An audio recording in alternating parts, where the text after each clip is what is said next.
ഇന്ന് നാം പൊതുവായി ശ്രദ്ധിക്കുമ്പോൾ കഴിഞ്ഞ സമയങ്ങളൊക്കെയും പല ഫോൺ കോളുകൾ, പ്രാർത്ഥനാ വിഷയങ്ങളൊക്കെയും വരുന്നതോടൊപ്പം തന്നെ ലോകത്തിൽ തന്നെ നമ്മൾ നോക്കിയാൽ മനുഷ്യരുടെ ജീവിതത്തിൽ ഒറ്റപ്പെട്ടു പോകുന്ന ഒരു വലിയ പ്രതിഭാസം നമുക്ക് കാണാൻ കഴിയുന്നുണ്ട്.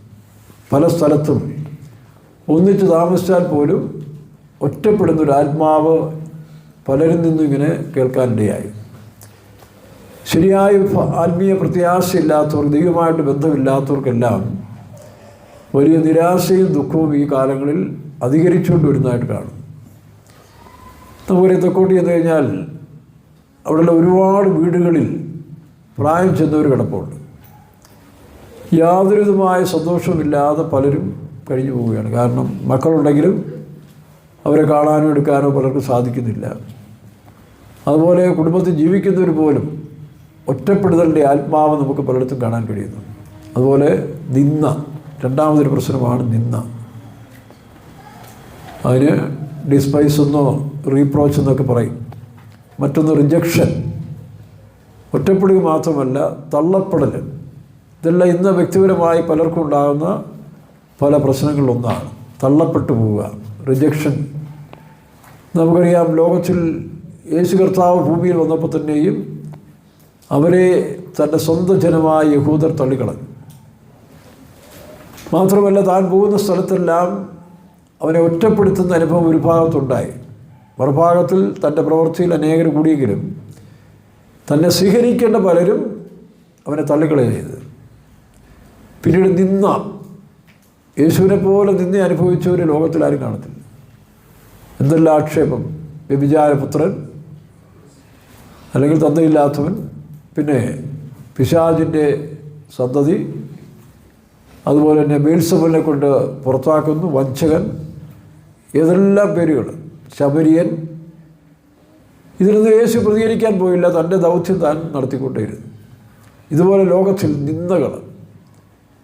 നമുക്കറിയാം, യെശയ്യാ പ്രവചനത്തിൽ വായിക്കുമ്പോൾ അവിടെ യേശുവിനെ പറ്റി എടുത്തു പറഞ്ഞിരിക്കുകയാണ്. 53-ാം അധ്യായത്തിൻ്റെ 3-ാം തോന്നുന്നു, അവൻ നിന്ദിക്കപ്പെട്ടും ത്യജിക്കപ്പെട്ടും, അവൻ മനുഷ്യരാൽ നിന്ദിക്കപ്പെട്ടും ത്യജിക്കപ്പെട്ടും വ്യസനപാത്രമായും രോഗം ശീലിച്ചവനായും വ്യസനപാത്രം. അപ്പോൾ ഈ നിന്ദയും ത്യജിക്കപ്പെടുന്ന അവസ്ഥയിൽ നമുക്കറിയാം വ്യസനപാത്രം, വ്യസനം ഉണ്ടാകും. ഡിപ്രഷൻ, അതിനോട് ഞാൻ ഡിപ്രഷൻ ഉണ്ടാകുകയാണ്. യേശുവിന് ഡിപ്രഷൻ ഉണ്ടായില്ല. ആ ഡിപ്രഷൻ നിമിത്തം അനേകർക്ക് വേണ്ടാത്ത വ്യാധികൾ വരുന്നത് ഇതിൽ ലോകത്തിൽ നമ്മൾ ഒരുപാട് കാണുന്നുണ്ട്. ചില വിശ്വാസികളല്ലാത്തവർ പോലും ചിലപ്പോൾ പ്രാർത്ഥനയ്ക്ക് ഇവിടുന്ന് നമ്പർ തപ്പിപ്പിടിച്ച് പ്രാർത്ഥിക്കാൻ പറയും. നമ്മൾ അവർക്ക് വേണ്ടി ആത്മാർത്ഥമായി പ്രാർത്ഥിക്കുന്നുണ്ട്. അപ്പോൾ ഇങ്ങനെയൊരു വലിയ സമൂഹം, കുട്ടികളാണെങ്കിൽ പോലും ഒറ്റയ്ക്കല്ലേ ഉള്ളൂ. ആ ഒറ്റപ്പെട്ടതായ കുട്ടികൾക്ക് പോലും ഇന്ന് അത് കാണുന്നുണ്ട്. അതിനാൽ ചില രോഗങ്ങൾ അവർക്കുണ്ടാകുന്നുണ്ട്, അറിയാതെ മാനസിക സമ്മർദ്ദങ്ങൾ. അങ്ങനെ പോകുന്നതുകൊണ്ടാണ് ഈ കുട്ടികൾ ഈ മൊബൈലെല്ലാം കണ്ടമാനം യൂസ് ചെയ്യുന്നത്. മൊബൈൽ യൂസ് ചെയ്യുന്നത് ഏത് നമ്മൾ ആഗ്രഹിക്കുന്നതിനുണ്ട്. ഹിസ്റ്റോറിക്കൽ എവിഡൻസ് വേണമോ, അല്ലെങ്കിൽ ലോകത്തിൻ്റെതായ മറ്റു കാര്യങ്ങൾ ഏതുകൊണ്ടുണ്ട്. അതിങ്ങനെ കണ്ട് അഡിക്റ്റായി തിരികെ. ഓരോരുത്തർ ചില നല്ല കാര്യങ്ങൾ ചിലർ കണ്ടുപോകും, ചിലർ മോശമായ കാര്യങ്ങൾ. അങ്ങനെ അനേക സന്തതികൾ അല്ലെങ്കിൽ പുതു ജനറേഷൻ സാഹചര്യങ്ങളിൽ അതെല്ലാം അങ്ങനെ പെട്ടുപോവാണ്. എന്നാൽ പണ്ടങ്ങനെ കൂട്ടുകുടുംബമല്ലേ.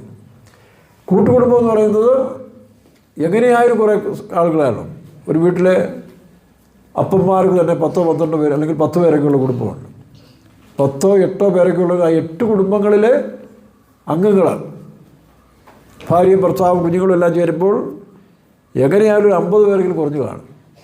ഇതെല്ലാം ഒരു സമ്മേളനം പോലെയാണ് വീടുകൾ വന്നു ചേരുന്നത്. കല്യാണമൊക്കെ മക്കളൊക്കെ പറയും, അന്നത്തെ കാലത്ത് നേരത്തെ വരത്തില്ലേ, സ്വന്തക്കാരൊക്കെ വരും. അപ്പോൾ അനേക കുട്ടികളെ പരിചയപ്പെടാൻ കഴിയും. അല്ലെങ്കിൽ തന്നെ കല്യാണം അല്ലെങ്കിലും ഈ പറഞ്ഞ 8 കുടുംബത്തിലെ കസിൻസ് തമ്മിൽ അങ്ങോട്ട് വലിയ ബന്ധങ്ങളില്ലേ. തന്നെയല്ല, അവരെ നോക്കാനായിട്ട് മാതാപിതാക്കന്മാർക്ക് മേളിൽ ഗ്രാൻഡ് മദർ, ഗ്രാൻഡ് ഫാദറൊക്കെ ഇല്ലേ. സ്കൂളിൽ നിന്ന് വരുമ്പോൾ അവരുടെ സ്നേഹം. ഇപ്പോൾ എൻ്റെ അമ്മയൊക്കെ 90 വയസ്സ് വരെ, അപ്പൻ 88 വയസ്സ് വരെ ജീവിച്ചു. അപ്പൻ ആദ്യം മരിച്ചു, ചില വർഷങ്ങൾക്ക് ശേഷം അമ്മയും മരിച്ചു. അപ്പോൾ കൊച്ചുമക്കൾക്കൊക്കെ അമ്മ അവർ വലിയ ആശ്വാസമായിരുന്നു. അവരുടെ വർത്തമാനങ്ങൾ, കഥകൾ അല്ലെങ്കിൽ അനുഭവങ്ങളൊക്കെ പറഞ്ഞു കേൾപ്പിക്കുകയും സംരക്ഷണം. കഴിയുന്നത് കിട്ടാനില്ല, പലയിടത്തും ഇല്ല. കാരണം അതിൽ ബാധ്യതകളായി തീർന്നിരിക്കുന്നൊരു കാലമാണ് അല്ലേ. പ്രായമുള്ളവർ ചിലർ പ്രായമുള്ളവരുടെ മുരട്ട സ്വഭാവങ്ങളുണ്ട്. അങ്ങനെ എല്ലാ വിധത്തിലും ഒരു അസ്വസ്ഥതയും അല്ലെങ്കിൽ ഈ പറഞ്ഞ ഒറ്റപ്പെടുത്തലിൻ്റെ അനുഭവങ്ങൾ കാണാൻ കഴിയുന്നു. വ്യസനപാത്രങ്ങളായിത്തീരുന്നു, റിജക്ഷൻ. വേദപുസ്തകത്തിൽ നമുക്കറിയാം, ഇപ്പോൾ നമ്മൾ വായിച്ച അല്ലെങ്കിൽ നേരത്തെ ശ്രദ്ധിച്ചതായ ആ സ്നാപയോന്നാൻ്റെ കുടുംബത്തെ നോക്കി, അവിടെ ആ സ്ത്രീ പറയുന്നത് എന്താ, തനിക്ക് ദൈവം ഒരു കുഞ്ഞിനെ കൊടുത്തപ്പോൾ എൻ്റെ നിന്ദ നീക്കിക്കളഞ്ഞെന്നാണ്. ഇപ്പോൾ പണ്ടുകാലത്ത് കുട്ടികളില്ലെങ്കിൽ അത് വലിയ നിന്ദയാണ്. കല്യാണം കഴിച്ച് ഇന്നുമുണ്ട്, ഇന്നും അത് ഒരു ഭാഗത്ത് ഉണ്ട്. പക്ഷേ പുതിയ തലമുറയ്ക്ക് അത് വിഷയമല്ല. കുഞ്ഞുങ്ങളുള്ളതാണ് അവർക്ക് വിഷയമായി തീർന്നത്, ബാധ്യതയാണെന്ന് പറയുന്നത്. കുഞ്ഞുങ്ങൾ ജനിച്ചവർ വളർത്തുക എന്ന് പറയുന്നൊരു ബാധ്യതയാണെന്ന് സംസാരിക്കുന്ന പുതുതലമുറയുണ്ട്, എല്ലാവരും ഒന്നുമല്ല. അപ്പോൾ അങ്ങനെ ഒരു നിന്ദയാണത്. വായിച്ച് ലൂക്കോസിന് സുവിശേഷം 1-ാം അധ്യായം 25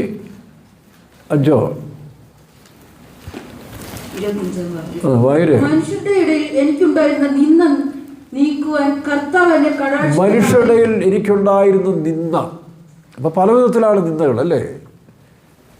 അപ്പോൾ ആ നിന്ദകളെല്ലാം നീക്കപ്പെടുവാൻ മനുഷ്യരെ കൊണ്ടൊക്കുമോ?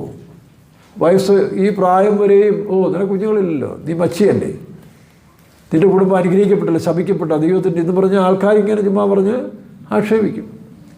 അതുകൊണ്ടാണ് ആ സ്ത്രീ പ്രായാധിക്യത്തിൽ ഒരു കുഞ്ഞിനെ കിട്ടിയപ്പോൾ പറഞ്ഞു നിന്ദ നീക്കി.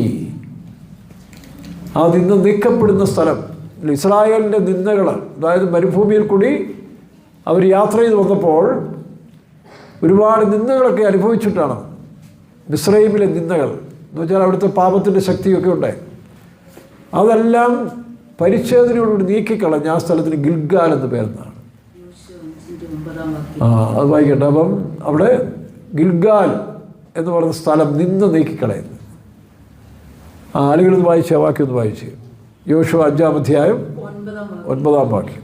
യഹോവ യോശുവയോട്, ഇന്ന് ഞാൻ മിസ്രയീമിന്റെ നിന്ന നിങ്ങളിൽ നിന്ന് ഉരുട്ടിക്കളഞ്ഞിരിക്കുന്നു. മിസ്രയീം എന്ന് പറഞ്ഞാൽ ലോകം. ഇപ്പം ലോകത്തിൽ ഈ നിന്നെന്ന് പറയുന്നത് സാത്താൻ്റെ ഒരു ആയുധമാണ്. മനുഷ്യനുണ്ടാകുന്ന കഷ്ടപ്പാടിനേക്കാൾ നിന്നയാണ് സഹിക്കാൻ വയ്യാത്തത്. പലരും ആത്മഹത്യ ചെയ്യുന്നത് തന്നെ കഷ്ടങ്ങൾ കൂടിയിട്ടല്ല, അവർക്ക് നിന്ന സഹിക്കാൻ വയ്യ. എന്നാൽ യേശുവിനെ കുറിച്ച് വായിക്കുമ്പോൾ അവൻ നിന്ദയ്ക്കും തുപ്പലിനും ഏൽപ്പിച്ചു കൊടുത്തെന്നാണ്. അവൻ്റെ മുഖം മറച്ചതില്ല, നിന്ദയ്ക്കും തുപ്പലിനും മറച്ചതില്ല. അപ്പോൾ ഇവിടെ ഇതാ ഈ സ്നാപയോന്നാൻ്റെ അമ്മ പറയുന്നു മനുഷ്യരുടെ ഉള്ളത് നിന്ന. അതുകൊണ്ടാണ് ഈ മക്കൾ വേണമെന്നൊക്കെ പറഞ്ഞ് പഴയ തലമുറ. ഞാൻ തിരുവല്ലയിൽ ഓതറ ഫെയ്ത്തോവിൽ ഇരിക്കുന്ന സമയത്ത് അമേരിക്കയിൽ വർക്ക് ചെയ്യുന്ന പടിയറ രാജു, നല്ലൊരു സഹോദരനാണ്, നല്ല ആത്മീയമായും നടത്തിപ്പാടൊക്കെ ചേർന്ന് വേലയ്ക്ക് വലിയ സഹായിയായിരിക്കുന്ന ഒരു നല്ല സഹോദരനാണ്. പക്ഷേ അവർ കുട്ടികളില്ല, 14 വർഷമായിട്ട് കുട്ടികളില്ല. അപ്പോൾ ആ സമയങ്ങളിൽ ചിക്കാഗോ സഭയിൽ അല്ലെങ്കിൽ അമേരിക്കയിലെ സഭയിൽ വലിയൊരു പ്രശ്നമുണ്ടായി. പാസ്റ്റർ ടിയു, പാസ്റ്റർ ഡോൺ ഇവരെല്ലാം ദൈവിക ഭാഗത്തിരിക്കുമ്പോൾ ചില ആളുകൾ എഴുന്നേറ്റ് അതിന് റിബലായി പ്രവർത്തിക്കുകയും ഒരുപാട് ആക്ഷേപിക്കുകയൊക്കെ ചെയ്തു. പാസ്റ്റർ ടിയുവിന് ഒരു ഭാര്യ കൊച്ചു കൊണ്ടെന്നൊക്കെ പറഞ്ഞപ്പോൾ അതുവരെയും ചുമ്മാ അടിച്ചങ്ങ് വിട്ടു. കാരണം നിന്ദിക്കുകയാണ്, മറ്റുള്ളവരെ നിന്ദിക്കാൻ. പാസ്റ്റർ ഡോണിനെല്ലാം ഒരുപാട് ആക്ഷേപം പറഞ്ഞു. അപ്പോൾ ഈ രാജു ആ സമയത്ത് നോക്കണം, തൻ്റെ ഏറ്റവും അടുത്ത സ്വന്തക്കാർ ആ ശത്രുപക്ഷത്തേക്ക് എതിർപക്ഷത്ത് നിൽക്കുമ്പോൾ ഈ രാജു എന്ന് പറയുന്ന സഹോദരൻ ഈ ഭാഗത്ത് നിന്നു. അപ്പോൾ അവൻ്റെ അമ്മായിപ്പം പറഞ്ഞു, നീ ഞങ്ങളുടെ കൂടെ നിൽക്കാത്തതുകൊണ്ട് കോടികൾ വരുന്ന സ്വത്ത് തൻ്റെ ഭാര്യയ്ക്ക് കൊടുക്കേണ്ടതായ സ്വത്ത് തരത്തിലെന്ന് പറഞ്ഞു. അവൻ സ്വത്തൊന്നും വേണ്ടെന്ന് പറഞ്ഞു. എന്നാലും ഞാൻ സത്യത്തിൻ്റെ ഭാഗത്ത് നിൽക്കത്തുള്ളൂ എന്ന് പറഞ്ഞ് അവൻ നേരെ നിന്നു. അപ്പോൾ ആൾക്കാർ തന്നെ ആക്ഷേപിക്കുകയാണ്, നീ ഇങ്ങനെയൊക്കെ വലിയ ഭക്തനായി നിന്നിട്ട് ദൈവം നിന്നോട് കൂടി ഇല്ലല്ലോ, നിന്റെ കുഞ്ഞുങ്ങളില്ലോ എന്ന് പറഞ്ഞു. അങ്ങനെ ആ സമയത്ത് അദ്ദേഹം ഓതറ ഫെയ്ത്തോവിലേക്ക് വന്നു. ഓതറ ഫെയ്ത്തോ ഞങ്ങൾ അവിടെ ഒരു ബദാമുണ്ട് എൻ്റെ ഫ്രണ്ടിൽ, ഇപ്പോൾ അത് വെട്ടി.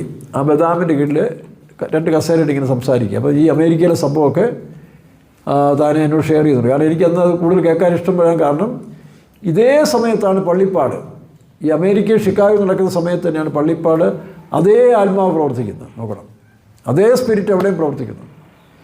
ഇനി അതിൻ്റെ വിശേഷമായൊരു കാര്യം എന്ന് വെച്ചാൽ പള്ളിപ്പാട്ടുകാരനൊരു സഹോദരൻ അപ്പോൾ അമേരിക്കയിൽ ഈ ഷിക്കാഗോയിൽ ഈ എതിർപക്ഷത്ത് പ്രവർത്തിക്കുന്നുണ്ട്. ഇവിടെ തൻ്റെ ഒരു സഹോദരനുമുണ്ട്. ഒരു കുടുംബത്തിൽപ്പെട്ട 2 പേർ ഇവിടെയും അവിടെയും ഒരുപോലെ പ്രവർത്തിക്കുകയാണ്. അപ്പോൾ പാസ്റ്റർ ടി ഒക്കെ പോകുന്ന അതേപോലെ ഒരു പരീക്ഷ എനിക്കിവിടെ ഉണ്ടായി. എനിക്ക് അത്രയും പരീക്ഷയല്ലെങ്കിലും അത് വേറൊരു അനുഭവം, അതൊക്കെ ഞാൻ പറഞ്ഞിട്ടുണ്ടല്ലോ. അപ്പം ഈ രാജ്യം ഈ കാര്യമെല്ലാം ഇങ്ങനെ ഉപയോഗിച്ച് കഴിഞ്ഞപ്പം ഞാൻ ചോദിച്ചു മക്കൾ എത്ര പേരുണ്ട്? ഈ മക്കളില്ല എന്ന് പറഞ്ഞു. അപ്പോൾ എനിക്കെന്തോ പെട്ടെന്ന് സ്ട്രൈക്ക് ചെയ്തു. ഞാൻ പറഞ്ഞു അയ്യോ എന്താ, അവൻ്റെ അപ്പനും എന്നോട് പറഞ്ഞിരുന്നു കേട്ടോ, തൻ്റെ അപ്പനും പറഞ്ഞിരുന്നു ഇങ്ങനെ എൻ്റെ ഒരു മോന് ഇല്ലായിരുന്നല്ലോ, ഒരു മോന് മക്കളില്ല, അത് വലിയ കാര്യമായിട്ടില്ല അങ്ങനെ പറഞ്ഞു. അപ്പോൾ ഞാൻ എന്ത് ചെയ്തു, ശരി നമുക്ക് പ്രാർത്ഥിക്കാമെന്ന് പറഞ്ഞു. അപ്പോൾ ഞങ്ങൾ ആ കസേരയിൽ നിന്ന് നല്ല ചരലിട്ടിരിക്കുന്ന പറമ്പിലോട്ട് മുട്ടുകുത്തി. ഞാൻ മുട്ടുകുത്തി, രാജു മുട്ടുകുത്തി. ഞങ്ങളിങ്ങനെ പ്രാർത്ഥിക്കുന്ന സമയത്ത് ഞാനൊരു സ്വപ്നം കാണുക, പ്രാർത്ഥന സ്വപ്നം കാണുക. 2 പ്രാവ്, അതായത് കപ്പിൾസ്, 2 കുഞ്ഞുങ്ങൾക്ക് തീറ്റി കൊടുക്കുക. 2 പ്രാക്കൾ 2 കുഞ്ഞുങ്ങൾക്ക് തീറ്റി കൊടുക്കുന്നു. ഞാനീ പ്രാർത്ഥിച്ചുകൊണ്ടിരിക്കുമ്പോൾ തന്നെ കണ്ട സ്വപ്നമാണ്. അപ്പോൾ രാജുവോട് ഞാൻ പറഞ്ഞു, രാജു പ്രാർത്ഥന കേട്ടു, നിനക്ക് 2 കുഞ്ഞുങ്ങളെ ദൈവം തരുമെന്ന് പറഞ്ഞു. രാജു അത് വിശ്വസിച്ചു. നോക്കണം, വിശ്വസിച്ചവർ ഭാഗ്യവാന്മാർ. പ്രാർത്ഥിച്ചാൽ മാത്രം പോരാ, അത് വിശ്വസിക്കണം. അങ്ങനെ രാജു പോയി. കറക്റ്റ് 1 വർഷം ആകുന്നതിന് മുമ്പ് ഒരു കുട്ടി ജനിച്ചു. എനിക്കത് പെൺകുട്ടിയാണെന്ന് തോന്നുന്നു. വലിയ സന്തോഷമായി.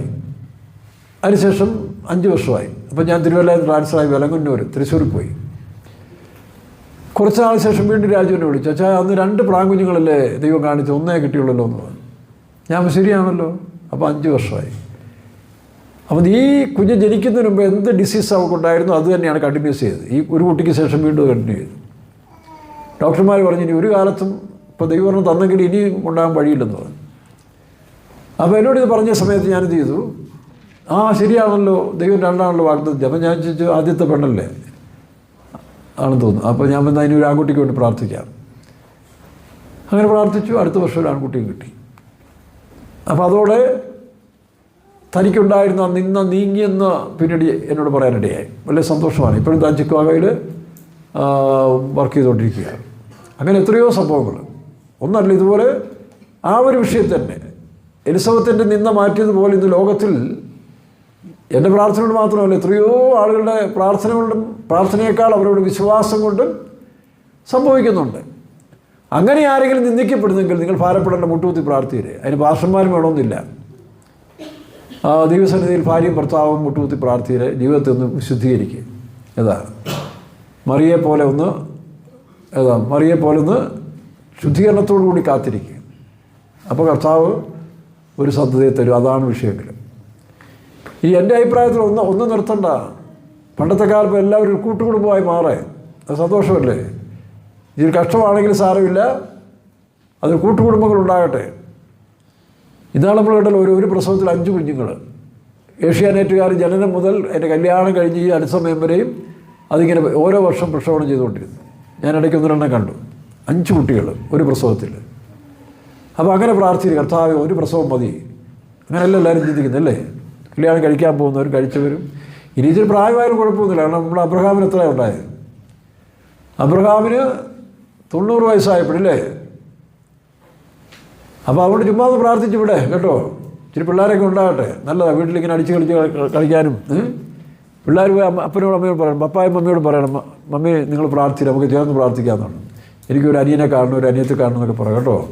അങ്ങനെ ഞാൻ ചിലതെല്ലാം പ്രസംഗിച്ച് പലതും ഉണ്ടായിട്ടുണ്ട്. അതിനുശേഷം പിള്ളേർ പോയി വഴക്കുണ്ടാക്കി, എനിക്ക് അനിയത്തെ തരണം, അനിയനെ തരണം എന്ന് പറഞ്ഞു. അങ്ങനെ പല സ്ഥലത്തും 40 വയസ്സായവരും 45 വയസ്സായവരും 50 വയസ്സുകാരൊക്കെ കുഞ്ഞുങ്ങളധികം കൊടുത്തിട്ടുണ്ട്. അതുകൊണ്ട് നിങ്ങൾ നിർത്തണ്ട. സന്തോഷമല്ലേ? ഞങ്ങളൊക്കെ 6 പിള്ളേരാണ്.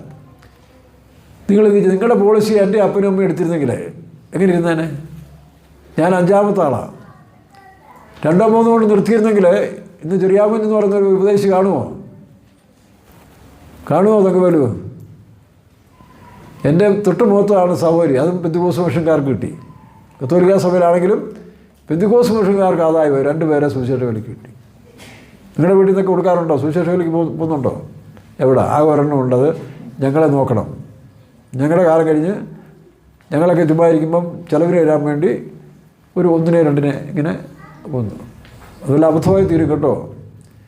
അവിടെ മക്കൾ യഹോവയുടെ ദാനമാണ്, അത് നിർത്തണ്ട. അതുകൊണ്ടാണ് പണ്ട് അമ്മമാരൊക്കെ സന്തോഷത്തോടെ 5 10 ഒക്കെ വായിച്ചുകൊണ്ടിരുന്നത്. ഒരമ്മ പറയുന്നത് കേട്ടു, ഇപ്പോഴല്ല, നേരത്തെ എൻ്റെ ചെറുപ്പത്തിൽ. എൻ്റെ അപ്പനും അമ്മയ്ക്കും 11 പേരാണ്.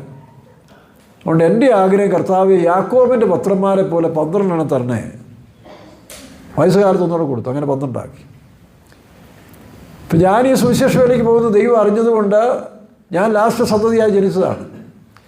അപ്പോൾ എന്നെ ദൈവം മുന്നമേ കണ്ടിരുന്നതുകൊണ്ട് ഞാൻ ജനിച്ച 5 വർഷം കഴിഞ്ഞാണ് എൻ്റെ അനിയൻ ജനിക്കുന്നത്. കാരണം അതുകൊണ്ട് കൊച്ചുമക്കളെ കാണാൻ കൊച്ചുമക്കളുണ്ടായി. കാരണം ജ്യേഷ്ഠൻ്റെ കുട്ടികളുണ്ടായാലും ഞാൻ ഷണ്ണനായി മാറി സുവിശേഷ നിമിത്തം. അപ്പോൾ അപ്പൻ എന്നോട് ചോദിച്ചോടാ നീയും പോവാണോ, എനിക്ക് കൊച്ചുമക്കളെ കാണണമെന്ന് ചോദിച്ചു. അപ്പം അതിനല്ല അവസാനത്തിൽ സ്പെഷ്യലായിട്ട് ഒരുത്തർ തന്നിരിക്കുന്നത്. അപ്പോൾ ഈ ദൈവത്തിൻ്റെ പദ്ധതിയെ കയറി നമ്മൾ തുടങ്ങുമ്പോഴായിരുന്നാൽ മതി. ദൈവം എല്ലാം അതിൻ്റെ പ്ലാനിൽ ചെയ്തുകൊണ്ടിരിക്കും. അപ്പോൾ അങ്ങനെയുള്ള നിന്ദകൾ നമുക്കറിയാം. ഹാഗാറിൻ്റെ ജീവിതത്തിലെ ഒറ്റപ്പെട്ട അനുഭവം അല്ലേ, നിന്ദയും ഒറ്റപ്പെടലുമാണ് നമ്മുടെ പ്രധാന വിഷയം. ഇനി അതിനു മുമ്പായിട്ട് നമ്മൾ നോക്കുമ്പോൾ വേറൊരു സൗകര്യം കാണുന്നുണ്ടല്ലോ, അന്ന. 1 ശമൂവേൽ 1-ാം അധ്യായത്തിൽ അന്നയെക്കുറിച്ച് വായിക്കുമ്പോഴേ അന്നയുടെ നിന്ന ഇതായിരുന്നു, കുട്ടികളില്ല. പക്ഷെ വേറൊരു വിഷയമുണ്ട് കേട്ടോ.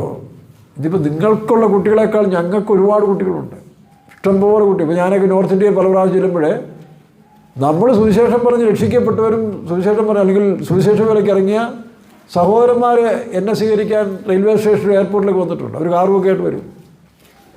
ഒരിക്കൽ നോർത്ത് ഇന്ത്യയിലെ പല സ്ഥലങ്ങളാണ്. ഒരു വേലക്കാരൻ ഞാനിരിക്കുമ്പോൾ കിട്ടിയതാണ്. ഒരു ഓപ്പൺ എയർ മീറ്റിങ്ങിൽ സുവിശേഷം പറഞ്ഞ് രക്ഷിക്കപ്പെട്ടതാണ്. ഒരു ഗ്രാജുവേഷൻ കഴിഞ്ഞാൽ ജോലിയൊക്കെ ഇരിക്കുമ്പോൾ വേലയ്ക്ക് വന്നു. അങ്ങനെ പലരുണ്ട്. അപ്പോൾ നമ്മൾ നോർത്ത് ഇന്ത്യയിലേക്ക് ചെല്ലുമ്പോൾ അവരെന്ത് ചോദിച്ചാൽ ഞാൻ വരാം എയർപോർട്ടിൽ, അല്ലെങ്കിൽ ഇതിൽ വരാം. എയർപോർട്ട് എന്ന് പറയുമ്പോൾ നിങ്ങൾ വിചാരിക്കും ഉപദേശിക്ക് എങ്ങനെയുണ്ട്.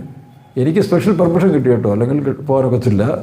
ചീഫ് പാസ്റ്റർമാർ ചില സ്പെഷ്യൽ കൺസെഷൻ തന്നുകൊണ്ട് അങ്ങനെ പോകേണ്ടി വന്നു. അതിന് പൈസയും കൊടുക്കേണ്ടി വന്നില്ല. ഒരു വിശ്വാസി അതിൻ്റെ ഫുൾ ചിലവ് പല പ്രാവശ്യം പോയപ്പോൾ എടുത്തിട്ടുണ്ട്. അപ്പോൾ അതുകൊണ്ടാണ്. കാരണം കുറേ അധികം പ്രവർത്തിക്കാൻ ആ സമയത്ത് നമുക്ക് കഴിഞ്ഞിരുന്നു. അപ്പോൾ അവിടെയൊക്കെ ചെല്ലുമ്പോൾ അവർ വണ്ടിയായിട്ട് വരും. അതാണ് ഏകാകിയുടെ മക്കൾ മക്കളുള്ളവളേക്കാൾ അധികം. യെശയ്യാ 54 ഒന്ന് വായിച്ചേ. യെശയ്യാ 54 ഒന്ന് വായിച്ചേ. ഏകാകിയുടെ മക്കൾ പ്രസവിക്കാത്ത മച്ചി. അപ്പം ഈ ഒരു കാര്യം ഓർത്തോണം, പ്രസവിക്കാത്ത മച്ചി എന്ന് പറയുന്നതിനെ അനുഗ്രഹിക്കപ്പെട്ടൊരു വാഗ്ദത്തോടുണ്ട്. പ്രസവിക്കണമെന്നില്ല, പക്ഷെ വേറെ പ്രസവമുണ്ട്. ജഡത്തിലെ പ്രസവമുണ്ട്, ആത്മാവിൻ്റെ പ്രസവമുണ്ട്. അപ്പം ഞങ്ങളൊക്കെ ഈ TPM-ലെ ശുശ്രൂഷക്കാരെ, കത്തോലിക്ക ശുശ്രൂഷക്കാരെ, മേൽപ്പെട്ടക്കാർ, യാക്കോബായിലെ മർത്തോമക്കാർ, അച്ഛന്മാരൊക്കെ പ്രതീക്ഷിക്കപ്പെടുന്നത് ചുമ്മാ തമാശനോ ബോധമില്ലാഞ്ഞിട്ടൊന്നുമല്ല, കൾട്ട് ഉപദേശമൊന്നും അല്ലത്. ചില പുള്ളികൾ ഇവിടുന്ന് ചാടിക്കഴിഞ്ഞാൽ പിന്നെ അമ്മമാർക്ക് ബോധവും പൊക്കടമില്ലാതെ സംസാരിക്കും. ചില പുള്ളികൾക്ക് സോഷ്യൽ മീഡിയയിൽ റേറ്റ് കിട്ടാൻ വേണ്ടി ചുമ്മാ ലാത്തിയടിക്കും. ഇവരോടൊക്കെ കാര്യങ്ങൾ പറഞ്ഞാൽ മനസ്സിലാകാത്ത കുറേ പൊട്ടന്മാരുണ്ട്. ഇവിടെ കർത്താവിൻ്റെ വേലയിൽ, പ്രതിഷ്ഠയുടെ വേല എന്ന് പറയുന്നത് മനോഹരമായൊരു വേലയാണ്. ഞാൻ 45 വർഷമായിട്ട് ചെയ്യല്ലേ, ഇതിനകത്ത് ജനിച്ചതല്ലല്ലോ. ഇതിനകത്ത് ജനിക്കാതെ മറ്റ് സഭയിൽ, റോമൻ കത്തോലിക്ക സഭയിൽ ജനിച്ചു വളർന്ന ഞാൻ ഈ പ്രതിഷ്ഠയിൽ ഇവിടെ ജീവിക്കുന്നു. എന്നെപ്പോലെ എത്രയോ പേര്, എൻ്റെ സിസ്റ്റർ കന്യാസ്ത്രീ ആകാൻ പോയവൾ, അവളെയും ദൈവം പിടിച്ചുകൊണ്ട് വന്നു. ഇത്രയും ഇവിടെ ഇരിക്കുന്നു 3-4 പേര്, എല്ലായിടത്തും ഉണ്ട്. ഇത് ഒരു ഭാഗ്യപരമായ വേലയാണ്. കാരണം എന്താ, വായിച്ചേ. പ്രസവിക്കാത്ത മച്ചിയെ ഘോഷിക്കുക. ഈ പ്രസവത്തിൽ നോവില്ല, പക്ഷെ പ്രസവത്തിന് ശേഷമാണ് നോവ്. എങ്ങനെ അറിയാം? പൗലോസ് പറഞ്ഞില്ലയോ, ഇവിടെ ഞങ്ങൾക്ക് പ്രസവിക്കുന്നതിന് നോവില്ല, പക്ഷേ പ്രസവിച്ചതിന് ശേഷമാണ് നോവ്. ആത്മാക്കളെ ആ പൂർണ്ണതയിൽ എത്തിക്കുവാൻ ഞങ്ങളുടെ ഒരു പങ്കുണ്ട്. അതാണ് പൗലോസ് പറയുന്നത്. ആ മഹത്വം പ്രാപിപ്പാനല്ലോ ഞങ്ങളെ ഈ സുവിശേഷ ഓട്ടത്തിന് വിളിച്ചത്. തെസ്സലോനിക്ക ലേഖനത്തിൽ 2:14 വായിക്കുമ്പോൾ ഈ മഹത്വം പ്രാപിപ്പാൻ വേണ്ടിയാണ് കർത്താവ് ഞങ്ങളെ ഈ സുവിശേഷ ഓട്ടത്തിൽ വിളിച്ചത്. ഇതൊക്കെ ഇന്ന് തുറന്നു പറയാൻ ചിലർക്ക് പേടി, ചിലർക്ക് പറയുമ്പോൾ അമ്മമാർക്ക് പ്രയാസമാണ്. കാരണം അവർക്ക് ആ മഹത്വമേറിയ ശുശ്രൂഷ ചെയ്യാൻ ഒക്കാത്തതുകൊണ്ട് ബുദ്ധിമുട്ടും പ്രയാസം കൊണ്ട് അടിച്ചു കളയും. ഇതൊക്കെ ശരിയല്ലെന്ന് പറയുകയാണ്. വായിച്ചേ. നമ്മുടെ കർത്താവായ യേശുക്രിസ്തുവിന്റെ മഹത്വം പ്രാപിപ്പാനല്ലോ അവൻ ഞങ്ങളെ സുവിശേഷ ഘോഷണത്താൽ നിങ്ങളെ രക്ഷിക്കും. അപ്പോൾ സുവിശേഷ ഘോഷണം എന്ന് പറയുന്നത് വലിയ ഉദ്യോഗമാണ്. ഇവിടെ ചപ്പൻ ചവരം പറയുന്നവന് കിട്ടുമല്ലോ. ഇതിപ്പോൾ ലോകത്തിൽ ഒരു കോളേജ് അധ്യാപകൻ എന്തുവാ പഠിപ്പിക്കുന്നത്? ഹിറ്റ്ലർ യഹൂദരെ കൊന്നു, ലോകചരിത്രം, വേൾഡ് ഹിസ്റ്ററി, മറ്റു മറിച്ചെല്ലാം പഠിപ്പിക്കുന്നവന് കിട്ടും ലക്ഷങ്ങൾ, അല്ലേ? ലക്ഷങ്ങൾ കിട്ടും. പിന്നെ ഉപദേശിമാർ സുവിശേഷം അറിയിക്കുമ്പോൾ അവർക്കുള്ള ദൈവം തരും. വിശ്വാസികൾ പുറകെ പോയി കൈ കിട്ടേണ്ട ആവശ്യമില്ല. അതിന് ഈ കുലുക്കി കൊണ്ട് തന്നെ ഉണ്ടിയോ എന്തായാലും ഒരു സഞ്ചി നോക്കി കൊടുക്കേണ്ട ആവശ്യമൊന്നുമില്ല. കാരണം അവർക്ക് നമ്മുടെ ദൈവം കൊടുക്കുന്നത്. വിശ്വാസികളെ നോക്കി ഒരു വേലക്കാരൻ ജീവിക്കാൻ വകുപ്പില്ല. എൻ്റെ നീതിമാൻ അങ്ങനെ ജീവിച്ച പോലെ കാര്യം നടക്കും. ഇപ്പോൾ നമ്മൾ ഇവിടുത്തെ ലക്ഷങ്ങൾ കോടികളുടെ പരിപാടികളാണ്. ആരുടെയും പിരിക്കാൻ പോകുന്നുണ്ട്, ഒരുത്തിനോട് ചോദിക്കാൻ പോകുന്നുണ്ട്, സഭയിൽ പിരിവുണ്ട്. സഭയിലെ വിശ്വാസികൾ തന്നെ കൊണ്ടുവരേണ്ടെന്നാണ് പറഞ്ഞത്. ആർക്കെങ്കിലും മനസ്സോടെ സന്തോഷമുള്ളവർ മാത്രം കൊടുക്കുക, അല്ലാത്തവരാരും കൊടുക്കട്ടെ. കാരണം അതിൻ്റെ ആവശ്യമില്ല. ഇത് തമ്പുരാൻ തീർത്തോളൂ. എത്ര അത്ഭുതമായിട്ട് നടക്കുന്നു അല്ലേ? എത്ര അത്ഭുതമായ കാര്യങ്ങൾ നടത്തുന്നു. ഇതുകൊണ്ടാണ് ഈ വേല ദൈവത്തിൻ്റെ എന്ന് പറയുന്നത്, ഇത് ഒരു വ്യക്തിയുടെ അല്ല. അപ്പോൾ അങ്ങനെ വിളിക്കപ്പെട്ട പ്രതിഷ്ഠിക്കപ്പെട്ട വേലയാണ് മൽക്കീസദേക്കിൻ്റെ ക്രമം.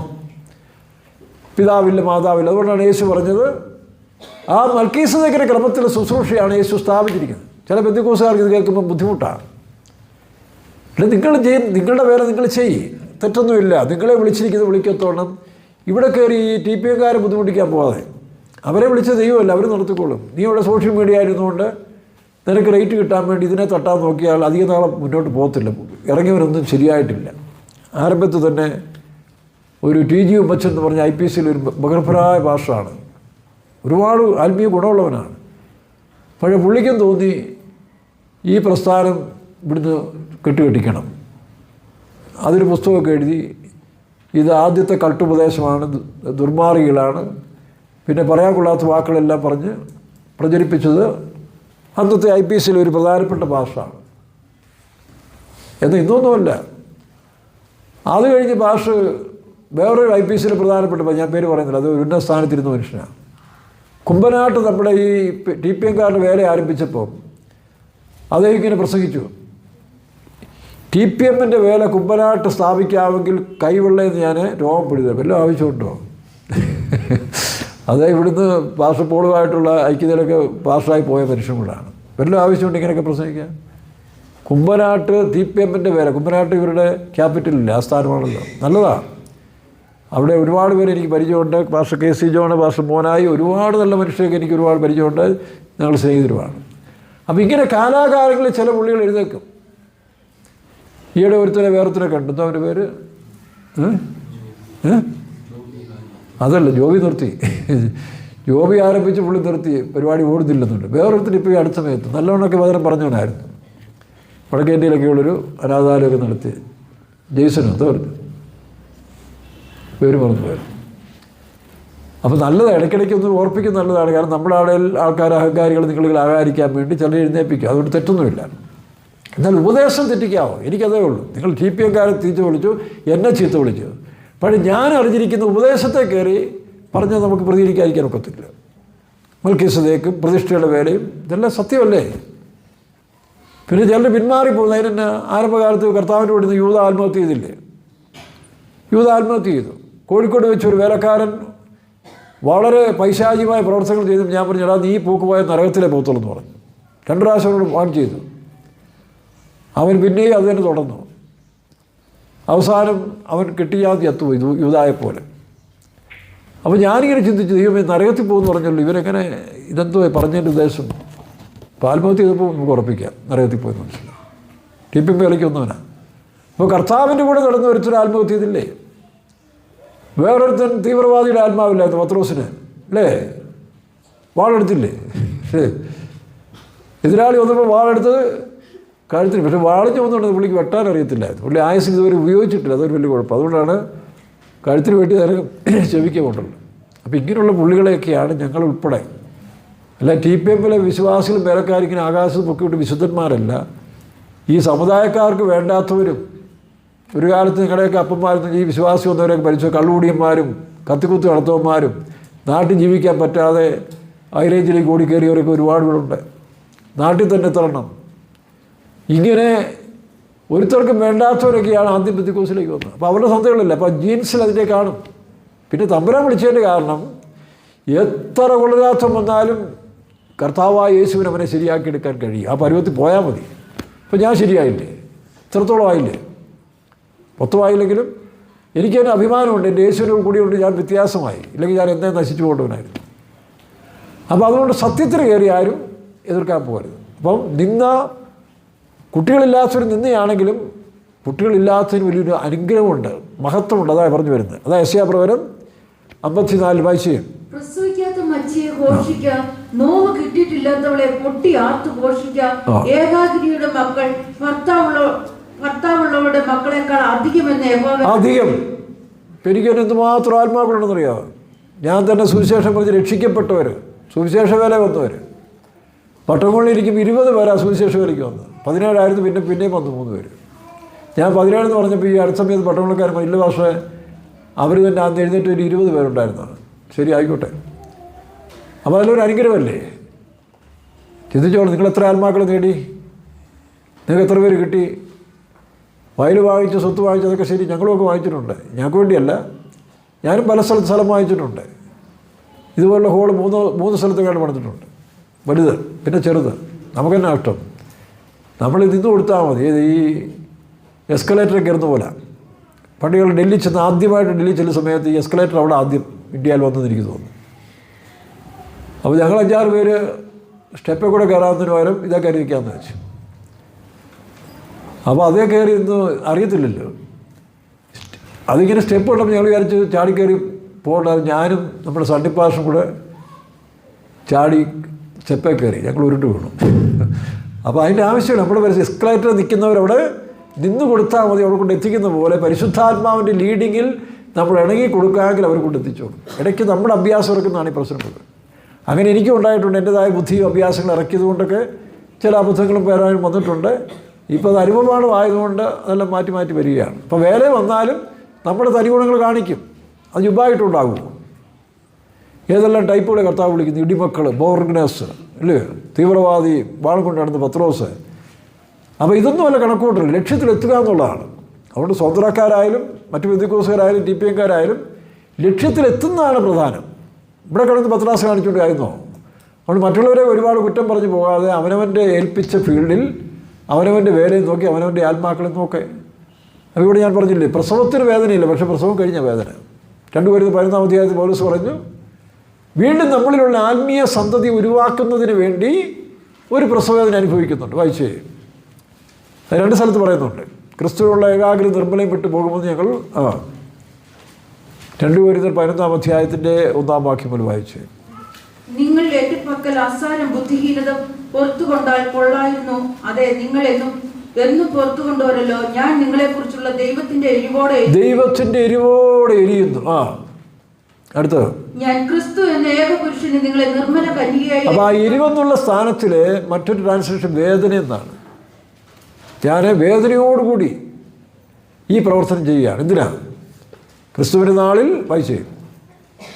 ഞാൻ ക്രിസ്തു എന്ന ഏകപുരുഷന് നിങ്ങളെ നിർമ്മല കന്യകയായി ഏൽപ്പിപ്പാൻ വിവാഹ നിശ്ചയം ചെയ്തിരിക്കുന്നു. മതി.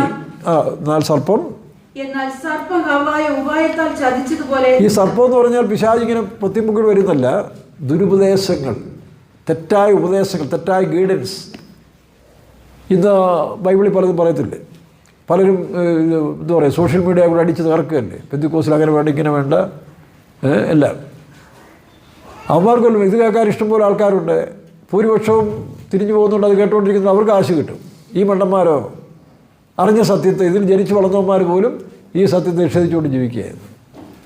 അതുകൊണ്ട് സർപ്പം എന്ന് പറഞ്ഞാൽ ദുരുപദേശം പറയും. അടുത്ത്, എന്നാൽ സർപ്പം ഹവ്വായെ ഉപായത്താൽ ചതിച്ചതുപോലെ നിങ്ങളുടെ മനസ്സ് ക്രിസ്തുവിനോടുള്ള ഏകാഗ്രതയും നിർമ്മലതയും വിട്ട് വഷളായി പോകുമോ എന്ന് ഞാൻ ഭയപ്പെടുന്നു.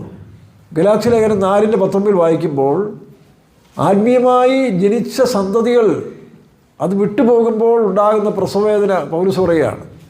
ഇപ്പോൾ ശരിയായ ശുശ്രൂഷകരെ ജനിപ്പിച്ചാൽ മാത്രം പോലെ ജനിപ്പിച്ച സന്തതികളെ കർത്താവിൻ്റെ സന്നിധിയിലേക്ക് എത്തും വരെയുള്ളതായൊരു ഭാരമുണ്ട്. പിന്നെ അവരായിട്ട് യൂദായെ പോലെ നശിച്ചാൽ കർത്താവ് പറയുന്നില്ലേ, പിതാവേ എനിക്ക് തന്നവരെല്ലാം ഞാൻ സൂക്ഷിച്ചു, ആ നാശയോഗ്യൻ ഒഴികെ. അത്രയേ ഉള്ളൂ. ഇപ്പോൾ എൻ്റെ ലൈഫ് നോക്കിക്കഴിഞ്ഞാൽ ആരും തന്നെ പിന്മാറിപ്പോയതായിട്ട് എനിക്കറിയത്തില്ല. പിന്മാറിയവർ തിരിച്ചു വന്നതല്ലാതെ പിന്മാറിപ്പോയവർ, അതായത് ശരിയായ ആത്മയാക്കൾ ഒരെണ്ണം പോലും പിന്മാറിയായിട്ട് എനിക്കറിയത്തില്ല. കാരണം നമ്മളത് ആഗ്രഹിക്കുന്നില്ല. അഥവാ പോയെങ്കിൽ ഈ പറഞ്ഞ പോലെ ഈ ലിസ്റ്റിലില്ലാത്തവന്മാരാണ്. സംവിശ്രമത്തോ കണ്ടുകയറി ആവശ്യങ്ങൾക്ക് വന്നവരാണ്. യേശുവിൻ്റെ കാലത്ത് വന്നവർ ബഹുപുരുഷാരും വിട്ടുപോയില്ലേ. കാരണം അതുപോലെ ഒരു ഭാരമെടുത്താണ് നമ്മളിപ്പോഴും സഭയെ നടത്തുന്നത്. നമുക്കുള്ള ആത്മാക്കളെ ദൈവസനിൽ ജാഗരിക്കുന്ന ഒരു വേലക്കാരൻ അങ്ങനെ ആയിരിക്കണം. ഞാൻ മാത്രമല്ല, എല്ലാവരും വായിച്ച് ഗലാത്യർ 4:19. ക്രിസ്തു നിങ്ങളെ ഉരുവാക്കുവോളം ഞാൻ പിന്നെയും പ്രസവ വേദനപ്പെടുന്നവരായ എൻ്റെ. അപ്പോൾ അതാണ് നഷ്ടപ്പെട്ടു പോകുന്ന ആത്മീയ അനുഭവങ്ങളെ ജനങ്ങൾക്കുള്ള വീണ്ടെടുക്കാൻ വേണ്ടിയുള്ള ഗർഭവേദന. അപ്പം ആത്മീയ ശുശ്രൂഷകർക്കും വിശ്വാസികൾക്കില്ലേ, ഞാനൊക്കെ വിശ്വാസിയായിരിക്കും എന്തോ ഒരു ഭാരത്തോടെ, അയ്യോ രാത്രിയൊക്കെ ഇരുന്ന് ദേശത്തിന് വേണ്ടി പ്രാർത്ഥിക്കും. എല്ലാ രാജ്യങ്ങൾക്കും വേണ്ടി പ്രാർത്ഥിച്ചാൽ തീരണ്ടേ? ഈ രാജ്യങ്ങളെല്ലാം പേര് പറഞ്ഞ് പ്രാർത്ഥിക്കും, മുഴുവൻ ലോകത്തിന് വേണ്ടി പ്രാർത്ഥിക്കും. മുഴുവൻ ലോകത്തിന് വേണ്ടി ഒറ്റവാക്കി പ്രാർത്ഥിക്കുകയല്ല, ഓരോ രാജ്യത്തിൻ്റെയും പേര് പറഞ്ഞ് പ്രാർത്ഥിക്കും. എത്രയോ കാലങ്ങൾ. കാരണം അങ്ങനെ ഒരു ഭാരം തന്നിരുന്നു. അതാണ് പൗലോസ് മുഴുവൻ ലോകത്തെക്കുറിച്ചുള്ള ചിന്താഭാരം. അപ്പോൾ ശരിയായ ആത്മീയർക്ക് അങ്ങനെ ഉണ്ടാകും. അല്ലാത്തവൻ തന്നെ വല്ലതും കഴിച്ചു പിടിച്ച് കളിപ്പീര് നടത്തി പോയി കിടന്നുറങ്ങും. അവസാനം ഒറ്റയടിക്ക് ന്യായവിധിയും വരും. വായിക്കാം. ക്രിസ്തു നിങ്ങളിൽ ഉരുവാകും പിന്നെയും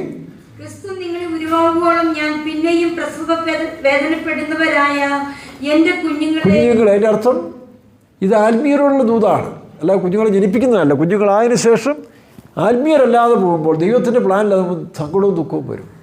ഇത്രയും അധ്വാനിച്ചിട്ട് അവസാനം ഇതെല്ലാം തലയിരിഞ്ഞു പോകുന്നില്ല. ലോകത്തിലുണ്ടാകുന്ന ദുഃഖം പോലെ. അപ്പം പ്രസവിക്കാത്തവർക്കുണ്ടാകുന്ന മക്കൾ അധികം, പക്ഷെ അവിടെ ഉണ്ടാകുന്ന വേദന എന്ന് പറഞ്ഞാൽ അവരുടെ ആത്മാവിൻ്റെ പൂർണ്ണതയില്ലാത്തവരാണ്. അപ്പോൾ എല്ലാവർക്കും ഉണ്ട് ഇതൊക്കെ.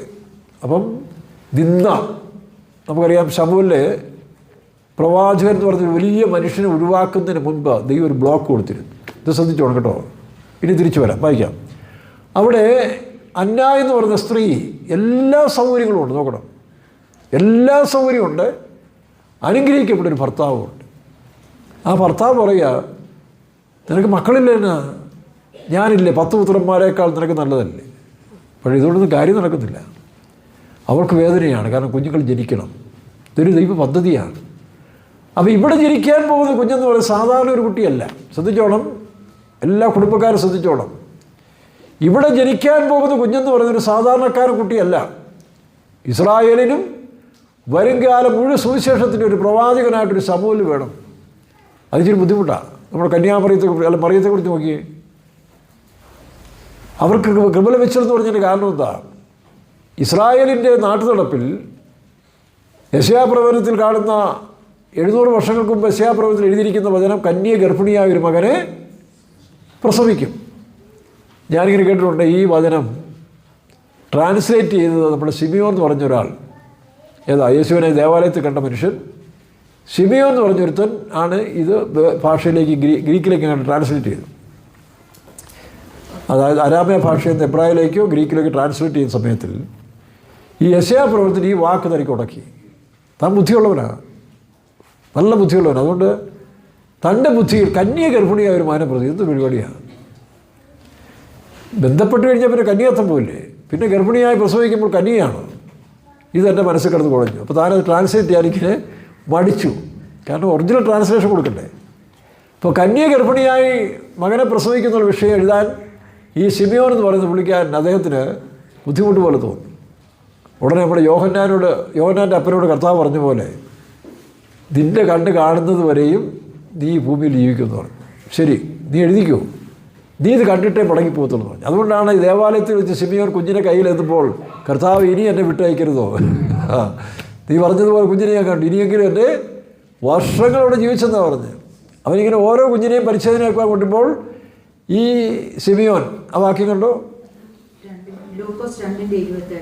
ലൂക്കോസിന്റെ സുവിശേഷം 2:27. യേശു എന്ന പൈതലിനു വേണ്ടി ന്യായപ്രമാണത്തിന്റെ ചട്ടപ്രകാരം ചെയ്യുവാൻ അമ്മയപ്പന്മാർ അവനെ അകത്ത് കൊണ്ടു ചെന്നപ്പോൾ അവൻ അവനെ കയ്യിലേന്തി ദൈവത്തെ പുകഴ്ത്തി. കാരണം ഈ ശിമിയോനെ അവിടെ വരുന്ന ആൺകുഞ്ഞുങ്ങളെല്ലാം വരുമ്പോൾ പോയി നോക്കും, ഇവനാണോ, ഇതാണോ, അത് ഏതാ, ദൈവം പറഞ്ഞില്ലേ നീ ഈ കുഞ്ഞിനെ കണ്ടിട്ടേ ഇവിടുന്ന് പോകത്തുള്ളൂ.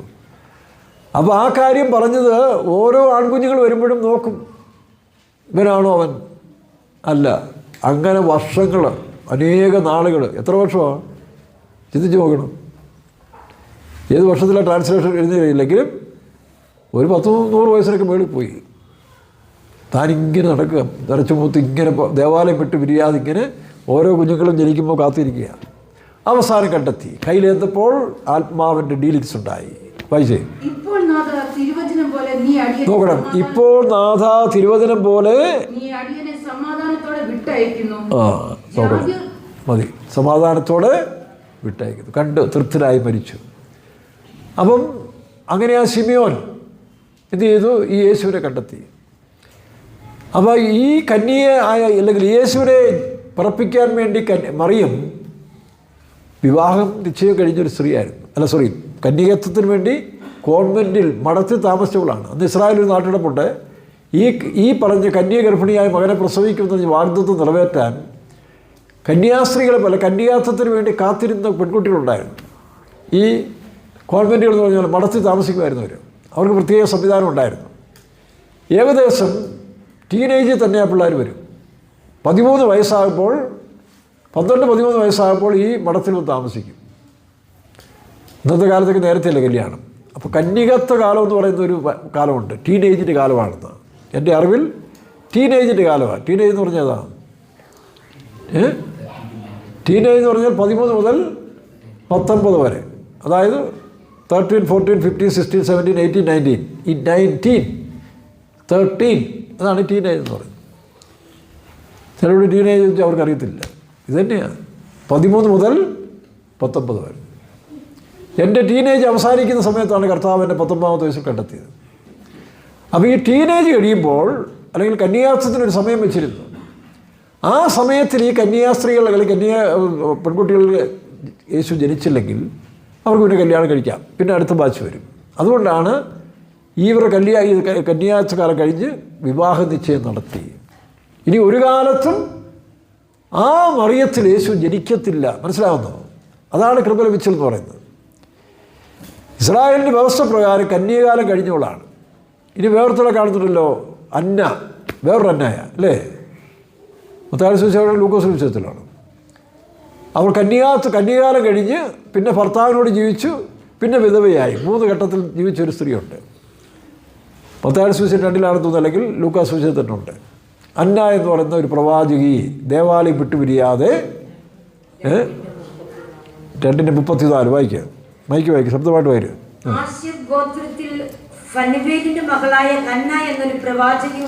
നോക്കണം, ഹന്ന എന്നൊരു പ്രവാചകി ഉണ്ടായിരുന്നു. നോക്കണം, ശ്രദ്ധിച്ചോണം. കന്യകാലത്തിൽ പിന്നെ ഭർത്താവിനോട് കൂടെ 7 സംവത്സരം കഴിച്ച് 84 സംവത്സരം വിധവയുമായി. നോക്കണം, ഈ കന്യകളായിട്ടൊക്കെ പ്രതിഷ്ഠിക്കുന്നവർക്ക് വിവാഹ ജീവിതം വലിയ സന്തോഷമല്ല. ഇപ്പോൾ നമ്മുടെ ഇടയിൽ തന്നെ ചില സഹോദരിമാരൊക്കെ പോയി കല്യാണം കഴിച്ചു, ഒരെണ്ണം അങ്ങോട്ട് ഇതാകുന്നില്ല. അതാണ് കന്യകളായി പ്രതിഷ്ഠിക്കപ്പെട്ട് അതിനുശേഷം പോയി വിവാഹം കഴിച്ചാൽ ആരും തന്നെ അത്ര സക്സസ് ആകുന്നില്ല. കാരണം ഒന്നാമത് മനസ്സാക്ഷിയിൽ പലരും വളരെ റെയർ, അല്ലെങ്കിൽ അവർ ഈ പറഞ്ഞ പോലെ നേരത്തെ തന്നെ വിളിയില്ലാതെ വന്ന് പോകുന്നവർക്ക് കുഴപ്പമില്ല. വിളിക്കപ്പെട്ടവർ തിരിച്ചു പോയാൽ പൊതുവേ കണക്കെടുത്തു കഴിഞ്ഞാൽ അതൊരു സക്സസ്ഫുൾ ലൈഫല്ല. അപ്പോൾ ഇവിടെ അന്യായം എന്ന് പറയുന്ന സ്ത്രീ നോക്കി, ഇവരും മറിയത്തെ പോലെ കന്യകയ്ക്കായി പ്രതിഷ്ഠിക്കപ്പെട്ട കാലം ഉണ്ടായിരുന്നു. അതാണ് കന്യകാലം കഴിഞ്ഞു. നമ്മൾ വായിച്ച വാക്യം, ആശേർ ഗോത്രത്തിൽ ഫനൂവേലിന്റെ മകളായ ഹന്ന എന്നൊരു പ്രവാചകി ഉണ്ടായിരുന്നു. അവൾ കന്യകാകാലത്തിൽ പിന്നെ അപ്പം 3 സ്റ്റെപ്പ് ആ സ്ത്രീ കാണുന്നുണ്ട്. ഒന്ന് കന്യകാലം, അത് കഴിഞ്ഞപ്പോൾ അവർ റിട്ടയർഡായി. ഇനി യേശു ജനിക്കത്തില്ല. രണ്ടാമത് പോയി വിവാഹം കഴിച്ചു. നമ്മുടെ മറിയ ജോസഫിനെ വിവാഹ നിശ്ചയം ചെയ്ത പോലെ വിവാഹ നിശ്ചയം ചെയ്ത് കഴിച്ചു. പക്ഷേ ആ ഭർത്താവ് 7 വർഷം കഴിഞ്ഞ് പുള്ളി മരിച്ചുപോയി. വായിച്ചേ.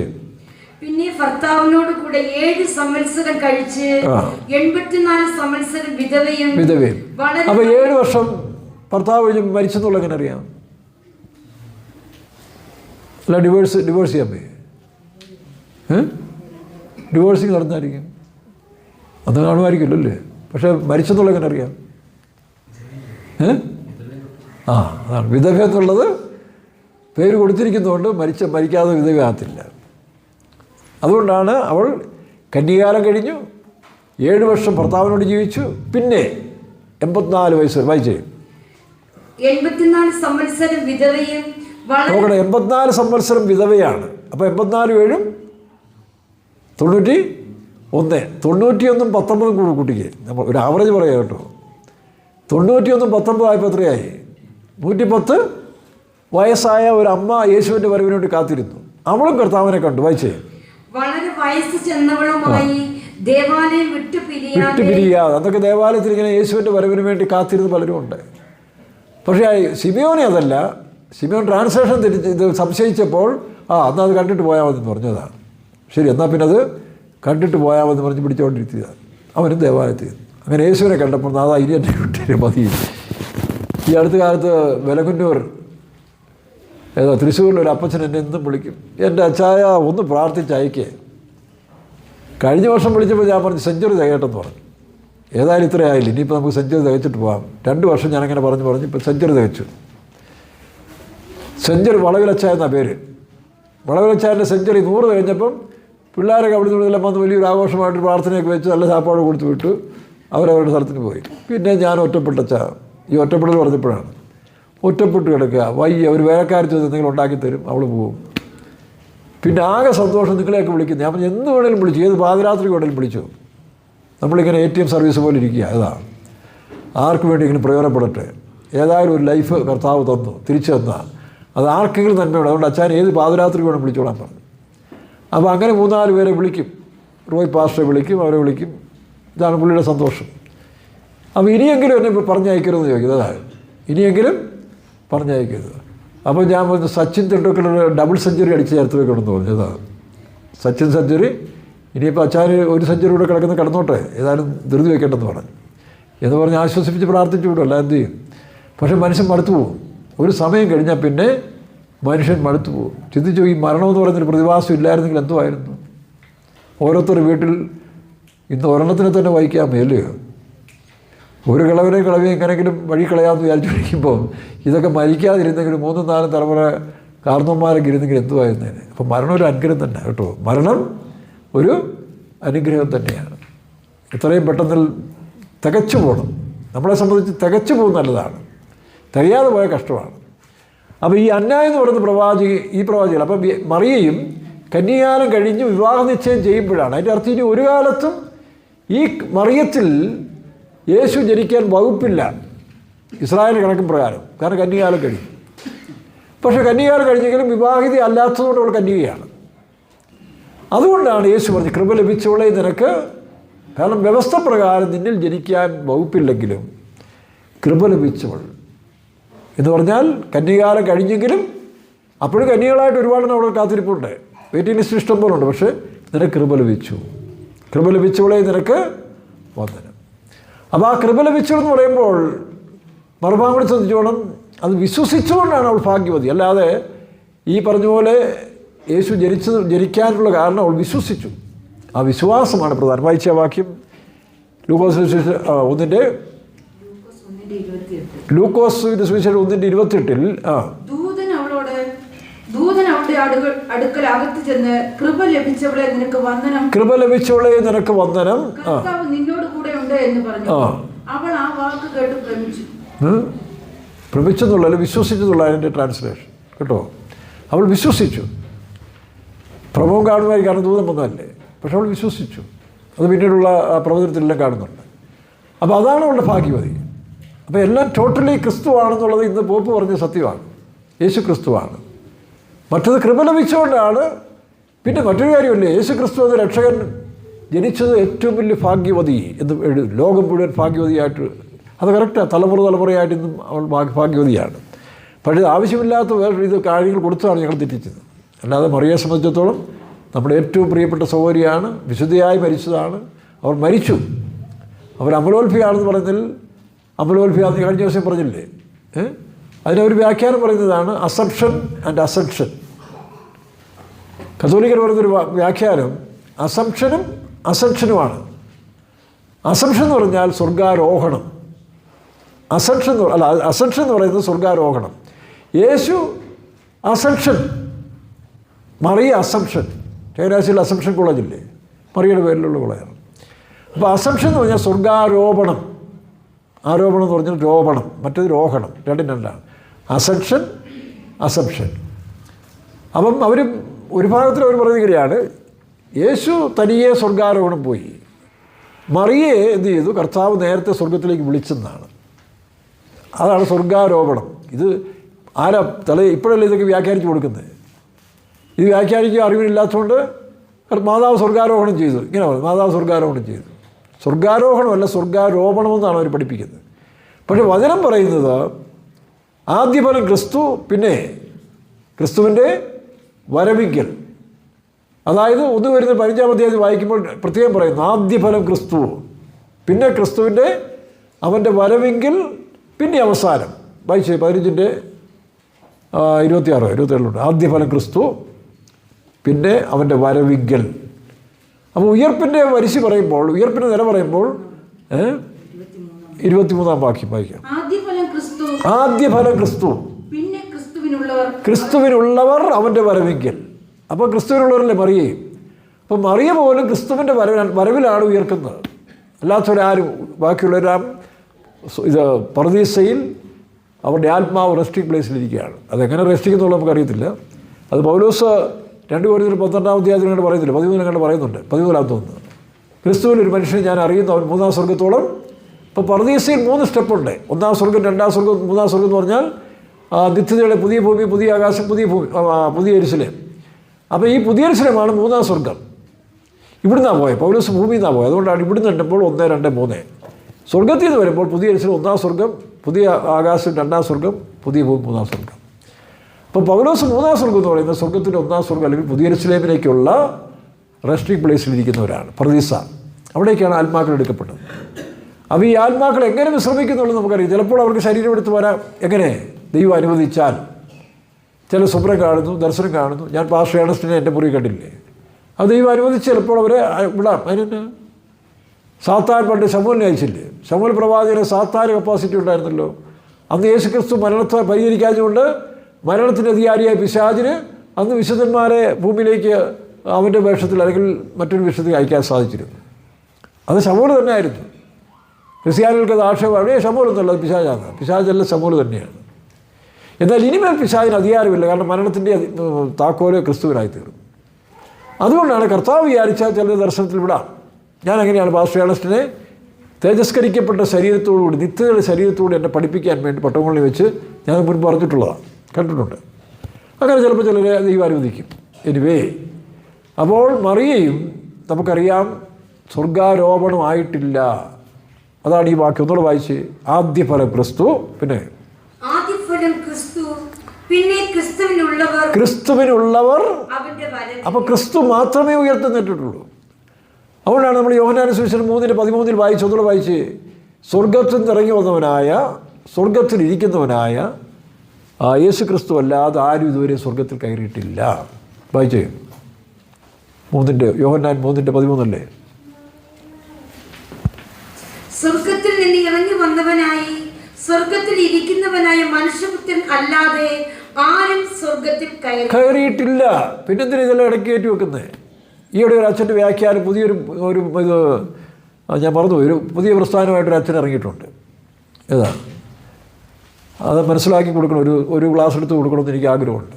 ഈ പുതുതായിട്ട് ഇപ്പോൾ ജർമ്മനിയിൽ നിന്ന് പുള്ളി ഈ അടുത്ത സമയത്തൊരു ഇതിട്ടിരിക്കുകയാണ്. എന്താ സഭയെന്ന് പറഞ്ഞാൽ ഉപദേശം, അപ്പോസ്തലിക ഉപദേശം മാത്രമല്ല, പാരമ്പര്യമുണ്ട്.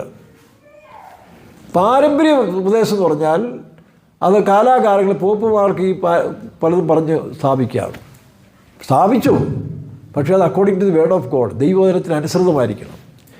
ദൈവവചനത്തിന് അനുസൃതമല്ലാതെ ഏത് പോപ്പ് പറഞ്ഞാലും അത് തെറ്റാണ്, അത് ദൈവത്തിൻ്റെ ഇതിന് എതിരാണ്. അപ്പോൾ ഉപദേശം ഇതിനോട് ചേർന്നിരിക്കണം. പണ്ട് അനിൽ കാവാലം TPM പാട്ടിനെ കുറിച്ച് പറഞ്ഞില്ലേ? TPMകാരുടെ പാട്ട് എഴുതുമ്പോൾ സൂക്ഷിച്ചു വേണം എഴുതാൻ. ഏതെങ്കിലും വിധത്തിൽ പാടിയാൽ അവർ സമ്മതിക്കും. എന്ത് ചെയ്യണം? ആ പാട്ടെഴുതി മെയിൻ പാസ്റ്റേഴ്സിനെ കാണിക്കണം.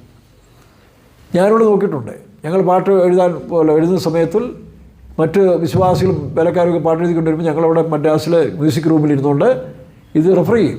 ഇതിന് ഉപദേശപ്രകാരമാണോ പാട്ട് എങ്ങനെയെങ്കിലും പാടി ട്യൂൺ കിട്ടി ഉണർവ് കിട്ടി മാത്രമല്ല, അത് ഇത് ദൈവത്തിൻ്റെ വചനപ്രകാരമാണോ ആണെങ്കിൽ മാത്രമേ അത് അംഗീകരിക്കത്തുള്ളൂ, അല്ലാത്ത റിജക്റ്റ് ചെയ്യും. എന്ന് പറഞ്ഞ പോലെ പോപ്പായിരുന്നാലും പിന്നെ ബിഷപ്പായിരുന്നാലും പാത്രിയാക്കീസ് ആയിരുന്നാലും ശരി. ഇപ്പോൾ നമുക്കറിയാം ആദിമസഭയിൽ പല സ്ഥലങ്ങളിൽ പാത്രിയാക്കീസുമാരുണ്ടായിരുന്നു. ഒന്ന് അന്ത്യോക്യയിലൊരു പാത്രിയാക്കീസ് ഉണ്ടായിരുന്നു, യെരുശലേമിലൊരു പാത്രിയാക്കീസ്, ഈജിപ്റ്റ് അലക്സാണ്ട്രിയൻ പാത്രിയാക്കീസ്, അടുത്തത് അറേബ്യയിലെ ഈ അലക്സാണ്ട്രിയ പാത്രിയാർക്കീസിൻ്റെ കീഴിലാണ് അറേബ്യ രാജ്യം. അതുകൊണ്ടാണ് ഇവിടെ കൂനിക്കുരിശ് സത്യത്തിന് അല്ലെങ്കിൽ കൂനക്കുരിശ് സത്യം നടത്തുന്ന സഭ രണ്ടായപ്പോൾ കേരളത്തിലെ സുറിയാനി ക്രിസ്ത്യാനികൾ ഈ അറേബ്യ അല്ലെങ്കിൽ അലക്സാണ്ട്രിയ പാത്രിയാർക്കീസിൻ്റെ കീഴിലേക്ക് മാറി. അതുകൊണ്ടാണ് ഈ അറബി ഭാഷയുടെ അല്ലെങ്കിൽ മുസ്ലിങ്ങൾ വെല്ലുന്ന ചൊല്ല് പോലെ യാക്കൂബാലും ഒക്കെ ചില ചൊല്ലിനോടൊരു ഐക്യമുണ്ട്. അവരുടെ തൊപ്പിയും മുഷാത്താടിയും ഇതെല്ലാം ഈ അലക്സാണ്ട്രിയ പാത്രിയാർക്കീസിൻ്റെ ഒരു പിന്തുടർച്ചയായിട്ട് വരുന്നതാണ്. അത് പൗരസ്ത്യ സഭ. എന്നാൽ റോമിലെ പാത്രിയാർക്കീസ് കുറച്ചുകൂടി വെസ്റ്റേൺ കൾച്ചറാണ്. അതുകൊണ്ടാണ് അവരുടെ പ്രസ്ഥാനങ്ങൾ അത് കാത്തലിക്സിൽ പിന്നെ കാണുന്നില്ല, ഒരു മോഡേൺ ലൈനിലേക്ക് പോകുന്നതാണ്.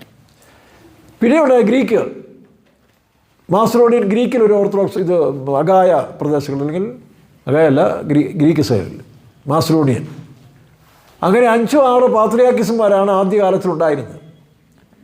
എന്നാൽ ചില ചക്രവർത്തിമാരുടെ കാലത്തിൽ റോമിലെ പാത്രിയാർക്കീസിന് പ്രാധാന്യം കൊടുത്തിട്ട് അവിടെ നിന്നുള്ളൊരു അനുസരണത്തിൽ കീഴിൽ പോകണമെന്ന് പറഞ്ഞു. അങ്ങനെയാണ് ഈ പറഞ്ഞ മാതാവിൻ്റെ മുടക്കമൊക്കെ വന്നത്.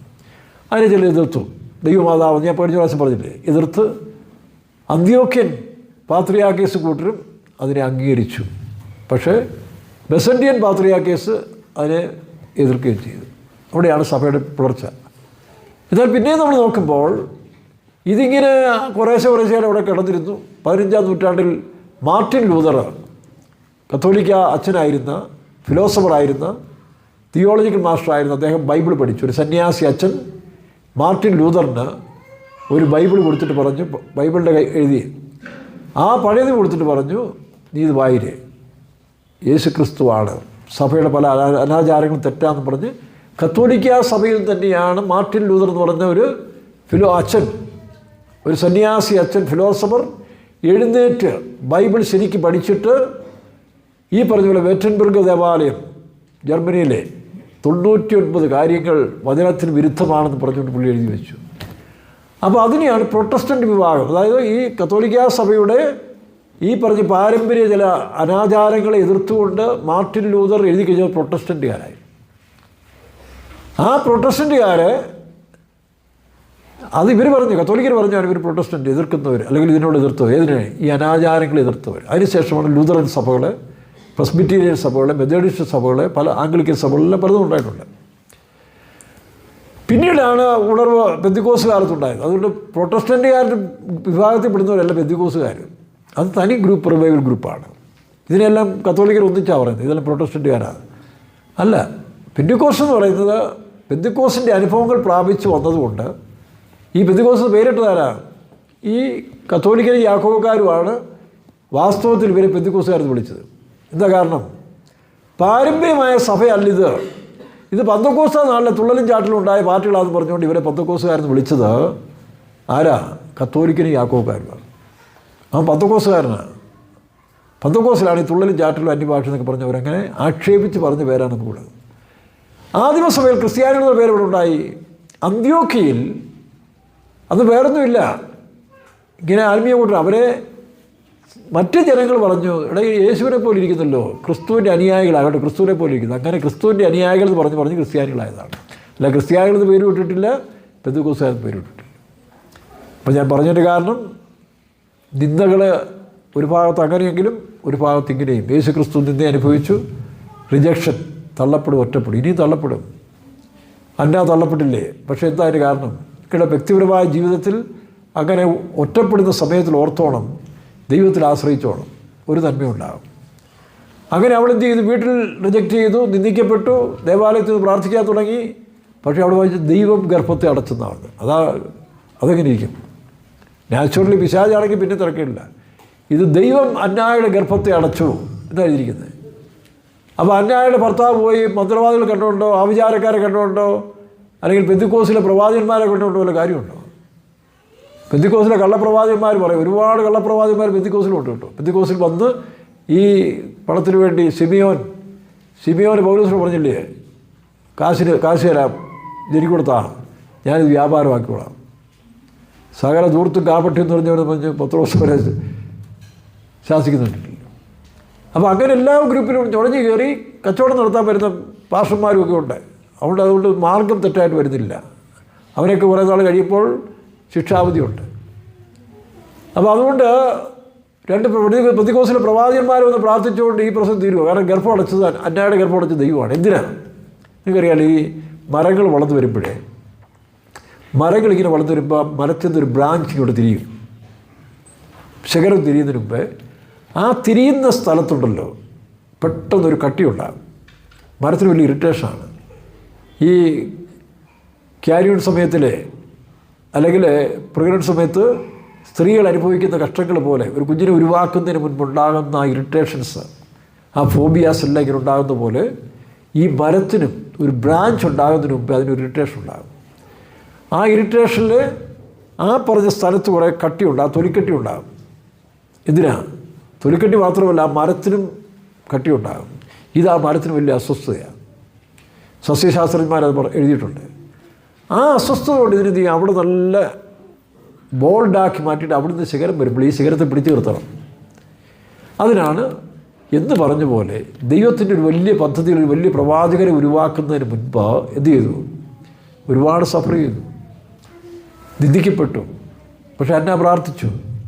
ദൈവത്തിൻ്റെ സമയം വന്നപ്പോൾ ഗർഭം തുറന്നു അനുഗ്രഹിക്കപ്പെട്ടൊരു പ്രവാചകൻ. ഒരുപക്ഷേ ചില കാര്യങ്ങൾ നമ്മൾ പ്രാർത്ഥനയിൽ വെച്ചാലും ചിലപ്പോൾ നമ്മൾ നിന്ദിക്കപ്പെട്ടാലും ഓർത്തോളം അതിൻ്റെ സമയം വരുമ്പോൾ ദൈവം നിശ്ചയിക്കപ്പെട്ട സമയത്തിൽ എല്ലാം ഭംഗിയായി തീരും. അതിന് കാത്തിരിക്കുക. അതിനുശേഷം വേറെ കുഞ്ഞുങ്ങളുണ്ടായി. യേശുവിന് ശേഷം മറിയ കുഞ്ഞുങ്ങളുണ്ടായതുപോലെ അന്നായിക്കും കുഞ്ഞുങ്ങളുണ്ടായി. അപ്പോൾ അന്ന തള്ളപ്പെട്ടു. ഇനി നമുക്കറിയാമല്ലോ ഹാഗാർ. ഇതെല്ലാം ഒരുപാട് വിവരിച്ച് പറയേണ്ടതെങ്കിലും സമയമില്ലല്ലോ. ഹാഗാറിനെ നോക്കി. ഹാഗാർ വാസ്തവത്തിൽ പറഞ്ഞാൽ അബ്രഹാമിൻ്റെ ശരിയായ ഒരു ഭാര്യ തന്നെയല്ലേ. കുഞ്ഞ് ജനിച്ചു കഴിഞ്ഞാൽ പിന്നെ അവളാണ് അവകാശി. സാറ നിന്ദിക്കപ്പെട്ടു. മച്ചിയായ സാറ ആ കാലത്തിൽ റിജക്റ്റഡാണ്. പക്ഷേ അവളുടെ പ്രതാപവും പാരമ്പര്യവും ദൈവത്തിൻ്റെ പദ്ധതി അതല്ലാഞ്ഞുകൊണ്ട് ആഗാറിനെ അവൾ ശകാരിക്കാൻ തുടങ്ങി, ഉപദ്രവിക്കാൻ തുടങ്ങി. അപ്പോൾ ദൈവം പറഞ്ഞു, ശരി നിങ്ങൾ ഇറക്കി വിട്ടു, ഞാൻ നോക്കിക്കോളാം. അല്ലാതെ ദൈവം അവളെ ഇറക്കി വിട്ടതല്ല. നിങ്ങൾ ഇറക്കി വിട്ടു, ഇനി അവിടെ നിന്നാലും ശരിയാകത്തില്ല. അതുകൊണ്ട് നിങ്ങൾ ഇറക്കി വിട്ടു, ബാക്കി കാര്യം എനിക്കറിയാമല്ലോ. ഞാനല്ലേ പ്രപഞ്ചം സൃഷ്ടിച്ചത്, ഞാനല്ലേ മനുഷ്യനെ സൃഷ്ടിച്ചത്, ഞാനല്ലേ ആഗാറിൻ്റെ കുഞ്ഞിനെ കൊടുത്തത്. അബ്രഹാമിന് ഇച്ചിരി വിഷമമായിരുന്നെങ്കിലും അബ്രഹാം പറഞ്ഞു പൊക്കോളാം, അല്ല ഇറക്കി വിട്ടു. ഒരു തുരുത്തി വെള്ളം. നോക്കണം, ശ്രദ്ധിച്ചോളം. നിങ്ങൾ ആശ്രയിക്കുന്ന നിങ്ങളുടെ സ്വന്തക്കാരും ചാർച്ചക്കാരും നിങ്ങളുടെ അപ്പനും അമ്മയും ചിലപ്പോൾ നിങ്ങൾക്ക് തരാവുന്ന ഇത്രയേ ഉള്ളൂ, ഒരു തുരുത്തി വെള്ളം. ഇത്രയും കാലം അബ്രഹാമിൻ്റെ വീട്ടിൽ ദാസ്യപ്പണി ചെയ്തിട്ട് അവിടുന്ന് ഇറങ്ങിപ്പോരുമ്പോൾ തനിക്കും കുഞ്ഞിനും എന്താ കൊടുത്തേ? ഒരു തുരുത്തി വെള്ളം. ഇതാണ് മനുഷ്യാശ്രയം. ചിലപ്പോൾ ഞങ്ങളെപ്പോലെ പാസ്റ്റർമാരെ ആശ്രയിച്ച് വരുമ്പോഴും ഒരു കുപ്പി വെള്ളം പ്രാർത്ഥിച്ചു തരും. ഈ അടുത്ത നമ്മുടെ ഒരു പാസ്റ്റർ വന്നല്ലോ, ആന്ധ്രായിൽ നിന്ന് വന്നാൽ പുള്ളി ഒരുപാട് കുപ്പിയായിട്ടാണ് വന്നത്. വെള്ളം പ്രാർത്ഥിച്ചു കൊടുക്കുക, സൗഖ്യം കിട്ടുന്നുണ്ട്. പക്ഷേ എനിക്കതിനോട് യോജിപ്പില്ല. എന്നാലും ഞാൻ ചിലപ്പോൾ വെള്ളം കൊണ്ടുവന്ന് പ്രാർത്ഥിച്ചു കൊടുക്കും. കാരണം അവരുടെ വിശ്വാസം, അത് വിശ്വാസത്തിന് ബേസ് ചെയ്താണ്. ഏറ്റിക്കോവർ എന്ന് പറയുന്ന നിരീശ്വരവാദി യുക്തിവാദി ഗംഗാഭാഗത്തെല്ലാം കണ്ടിട്ട് വരാൻ പോയപ്പോൾ അയലോക്കാരനൊരു ഹിന്ദു ഭക്തൻ പറഞ്ഞു, ഹിന്ദു ഭക്തൻ്റെ വീട്ടുകാർ പറഞ്ഞു, വരുമ്പോൾ എനിക്ക് പുണ്യനദിയിൽ നിന്ന് ഗംഗാനദിയിൽ നിന്ന് ഒരു കുപ്പി വെള്ളം കൊണ്ടുവരണമെന്ന് പറഞ്ഞു, പരിശുദ്ധമായ വെള്ളം. ഈ ലൂർദ് നാട്ടിലെ ലൂർദ് മാതാവിൻ്റെ അവിടെ ഒരു മല ഉണ്ടാക്കി വെച്ചു. ഈ മലയിലെ ഇവിടെയൊക്കെ പള്ളികളിൽ ഈ മല പോലെ ഉണ്ടാക്കിയിട്ടൊരു മാതാവിനെ വെക്കത്തില്ലേ, അത് ഈ ലൂർദ് മാതാവ്. കാരണം ലൂർദ് ഭാഗത്ത് ഉറവ് പൊട്ടി വന്നതാണ് അവരുടെ ഹിസ്റ്ററി. അതിനാണ് ഈ മലയ്ക്കകത്ത് മാതാവിനെ വെച്ചിരിക്കുന്നത്. അത് ലൂർദ് മാതാവാണ്. കഴിഞ്ഞ ആഴ്ച ഞാൻ അതെല്ലാം പറഞ്ഞതാണ്. അപ്പോൾ എന്ന് പറഞ്ഞ പോലെ ഏറ്റിക്കോവറിൽ പറഞ്ഞു ഒരു കുപ്പി വെള്ളം കൊണ്ടുവരണമെന്ന് പറഞ്ഞു. പുള്ളി അവിടെ ചെന്നപ്പോൾ ഈ ഗംഗാനദി എന്ന് പറഞ്ഞാൽ ശവങ്ങളിങ്ങനെ എറിഞ്ഞിരിക്കുക. ശവങ്ങളും കുളിക്കാതെയും എല്ലാം വന്ന് കുളിക്കുന്ന സ്ഥലങ്ങളാണ്. നമ്മൾ പമ്പയാറ് കണ്ടില്ലേ, ഗവൺമെൻറ് അതിനെ ശുദ്ധീകരിക്കാത്ത ഒരുപാടാപ്പെടുന്നത്. ഇപ്പോൾ അതിന് നിയന്ത്രിച്ചില്ലേ, പമ്പയാറ്റിലിറങ്ങി കുളിക്കരുതെന്നൊക്കെ, അല്ലെങ്കിൽ വസ്ത്രം അല്ല കുളിക്കരുതല്ല, അവിടെ ധോത്തിയൊക്കെ എറിയരുതെന്ന് പറഞ്ഞുകൊണ്ട് മറ്റു ധോത്തിയൊക്കെ എറിഞ്ഞൊക്കെ അതിനകത്ത് ഉടുത്തുകൊണ്ട് വരുന്നതല്ല. ഇതെല്ലാം അനുഭവിക്കുന്ന ആരാ? കുട്ടനാട്ടുകാരും ഞങ്ങളുമൊക്കെ അല്ലേ. അപ്പോൾ അതുകൊണ്ട് അതെല്ലാം ഗവൺമെൻറ് നിർത്തിച്ചു വരികയാണ്. അപ്പോൾ ഈ ഗംഗാനദിയിലെ ശവങ്ങൾ ഇങ്ങനെ കാണുന്നു, വലിയ മുതലകൾ, ഇതെല്ലാം തിന്ന് വലിയ ആന മുതല പോലെ മുതലകൾ, പിന്നെ അതിൻ്റെ കൂട്ടത്തിൽ ആമകളെ ഇങ്ങനെ അഴുക്ക് പിടിച്ചായ ആ വെള്ളമാണ് പുണ്യനദിയിലെ വെള്ളം. വിശ്വാസമാണ്. ഏറ്റിക്കോവർ തോന്നി, ദൈവമേ ഈ വെള്ളം കൊണ്ട് ഇവരെ കൊടുക്കുന്നത് ശരിയല്ല. പുള്ളിയാണ് വെള്ളം എടുത്തില്ല. പക്ഷേ തിരുവനന്തപുരം റെയിൽവേ സ്റ്റേഷൻ വന്നപ്പോൾ പുള്ളിക്ക് മനസ്സാക്ഷി കുത്തി, അയ്യോ ഞാൻ പറയും, അവരുടെ വിശ്വാസം വെച്ച് പുണ്യനദിയല്ലേ. അതുകൊണ്ട് പുള്ളി റെയിൽവേ സ്റ്റേഷനിൽ നിന്ന് ഒരു കുപ്പി വെള്ളം വാങ്ങിച്ചുകൊണ്ട് വന്നു. എടുത്തിട്ട് നല്ല കണ്ണീർ വെള്ളം കൊടുത്ത് ഇതൊന്നും വേണ്ടിയില്ല, അവരത് ഗംഗാജലം പറഞ്ഞ് എടുക്കുന്നുണ്ട്. ആ വിശ്വാസത്തിലൊരു പ്രവൃത്തിയുണ്ട്. യഥാർത്ഥ വിശ്വാസം എന്ന് പറയുന്നത് ഉണ്ടെങ്കിലും കർത്താവ് നിൻ്റെ വിശ്വാസം നിന്നെ അങ്ങനെ അന്ധമായി വിശ്വസിച്ചാലും ആ വിശ്വാസത്തിൽ ഒരു പ്രവൃത്തിയുള്ളതൊരു ദൈവിക പദ്ധതിയാണ്. പക്ഷെ അത് ഗംഗാനദിയിലെ പുണ്യനദിയല്ല, മലയിലിരിക്കുന്ന ഭഗവാന്റെയോ പുണ്യാളച്ചൻ്റെയോ പേരിലുമല്ല, അത് മനുഷ്യൻ്റെ അകത്തിരിക്കുന്ന വിശ്വാസത്തിൽ. പക്ഷേ ഇവർ തെറ്റിദ്ധരിച്ചിട്ട് ഇത് ഈ പുണ്യവാളനാണ്, മാതാവിൻ്റെ ഫോട്ടോയാണ്, മറ്റേ ഇവരിങ്ങനെ പോകുന്നത്. ഇതിൻ്റെ പേരിൽ ഒരു നേർച്ചപ്പെട്ടിയും വെച്ച് മനുഷ്യൻ മുതലെടുക്കുകയാണ്. ഈ നേർച്ചപ്പെട്ടിയൊക്കെ പൊക്കാമെങ്കിൽ തന്നെ പലതും മാറും. പുണ്യാളന്മാരുടെയും ഭഗവാന്റെയും ഭഗവതിയുടെയൊക്കെ മുന്നിലിരിക്കുന്ന നേർച്ചപ്പെട്ടി ഒന്ന് മാറ്റി നോക്കി, ഇതെല്ലാം തന്നെ നിന്നോളും.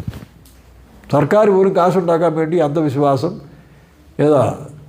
നിരീശ്വരവാദം പ്രചരിപ്പിക്കുകയും പിന്നെ ഈ പറഞ്ഞ പോലെ മതേതരം പറയുന്നവരൊക്കെ എന്ത് ചെയ്യുന്നു, നേർച്ചപ്പെട്ടിക്ക് മാത്രം പ്രശ്നമില്ല, സർക്കാരിന് കാശ് കിട്ടണം. ഈ പാവപ്പെട്ട ജനങ്ങൾ മനസ്സിലാകുന്നില്ല. ഈ മണ്ടന്മാർ പിന്നെയും സത്യദൈവത്തെ ആരാധിക്കേണ്ട കാര്യം യേശു പറഞ്ഞില്ല. ഈ മലയിലുമല്ല ആ മലയിലുമല്ല, പിന്നെ ആരാ? ആത്മാവിലും. ഇത് പറഞ്ഞാൽ തലയ്ക്കകത്ത് കയറണ്ടേ? കാരണം അന്ധകാര ശക്തികളുകൊണ്ട് പല കാലങ്ങളുകൊണ്ട് ഇങ്ങനെ പാരമ്പര്യ വിശ്വാസങ്ങൾ. അപ്പോൾ പാരമ്പര്യ വിശ്വാസങ്ങളില്ല യഥാർത്ഥ വിശ്വാസം. അതാണ് യേശു പറഞ്ഞ ഞാൻ സാക്ഷാൽ മുന്തിരിവള്ളി, സത്യവെളിച്ചം. നമുക്ക് ആ ഭാഗ്യം കിട്ടി, അത് കളയാതെ സൂക്ഷിച്ചോണം കേട്ടോ. അതുകൊണ്ട് നിന്ദിക്കപ്പെടുക, ത്യജിക്കപ്പെടുക എന്ന് പറയുന്നത് വലിയ ബുദ്ധിമുട്ടുള്ള കാര്യമാണ്.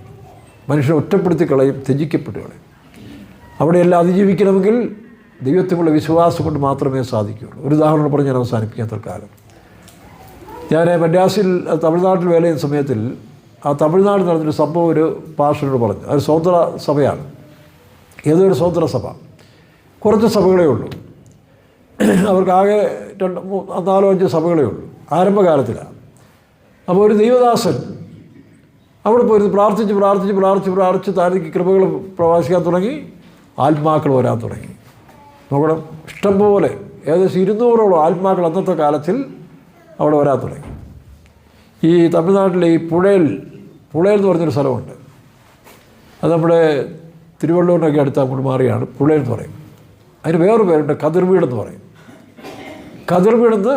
അപ്പം ഞാൻ ചോദിച്ചു, ഞാനിവിടെ പ്രസംഗിക്കാൻ പോയപ്പം ഞാൻ ചോദിച്ചു എങ്ങനെയാണ് ഈ കതിർവീട് വന്നത്? അപ്പോൾ കതിർവീട് ഇപ്പോഴാണ് വന്നത്, നേരത്തെ അതിൻ്റെ വീട് കർത്തരുടെ വീടെന്നാണ്. അപ്പോൾ ഇവിടുന്ന് കേരളത്തിൽ നിന്ന് ഒരു മലയാളി ദൈവദാസൻ അവിടെ പോയിരുന്ന ചെറിയ ഒരു ഒരു ഷെഡുണ്ടാക്കി അവിടെ പ്രാർത്ഥിക്കാൻ തുടങ്ങി.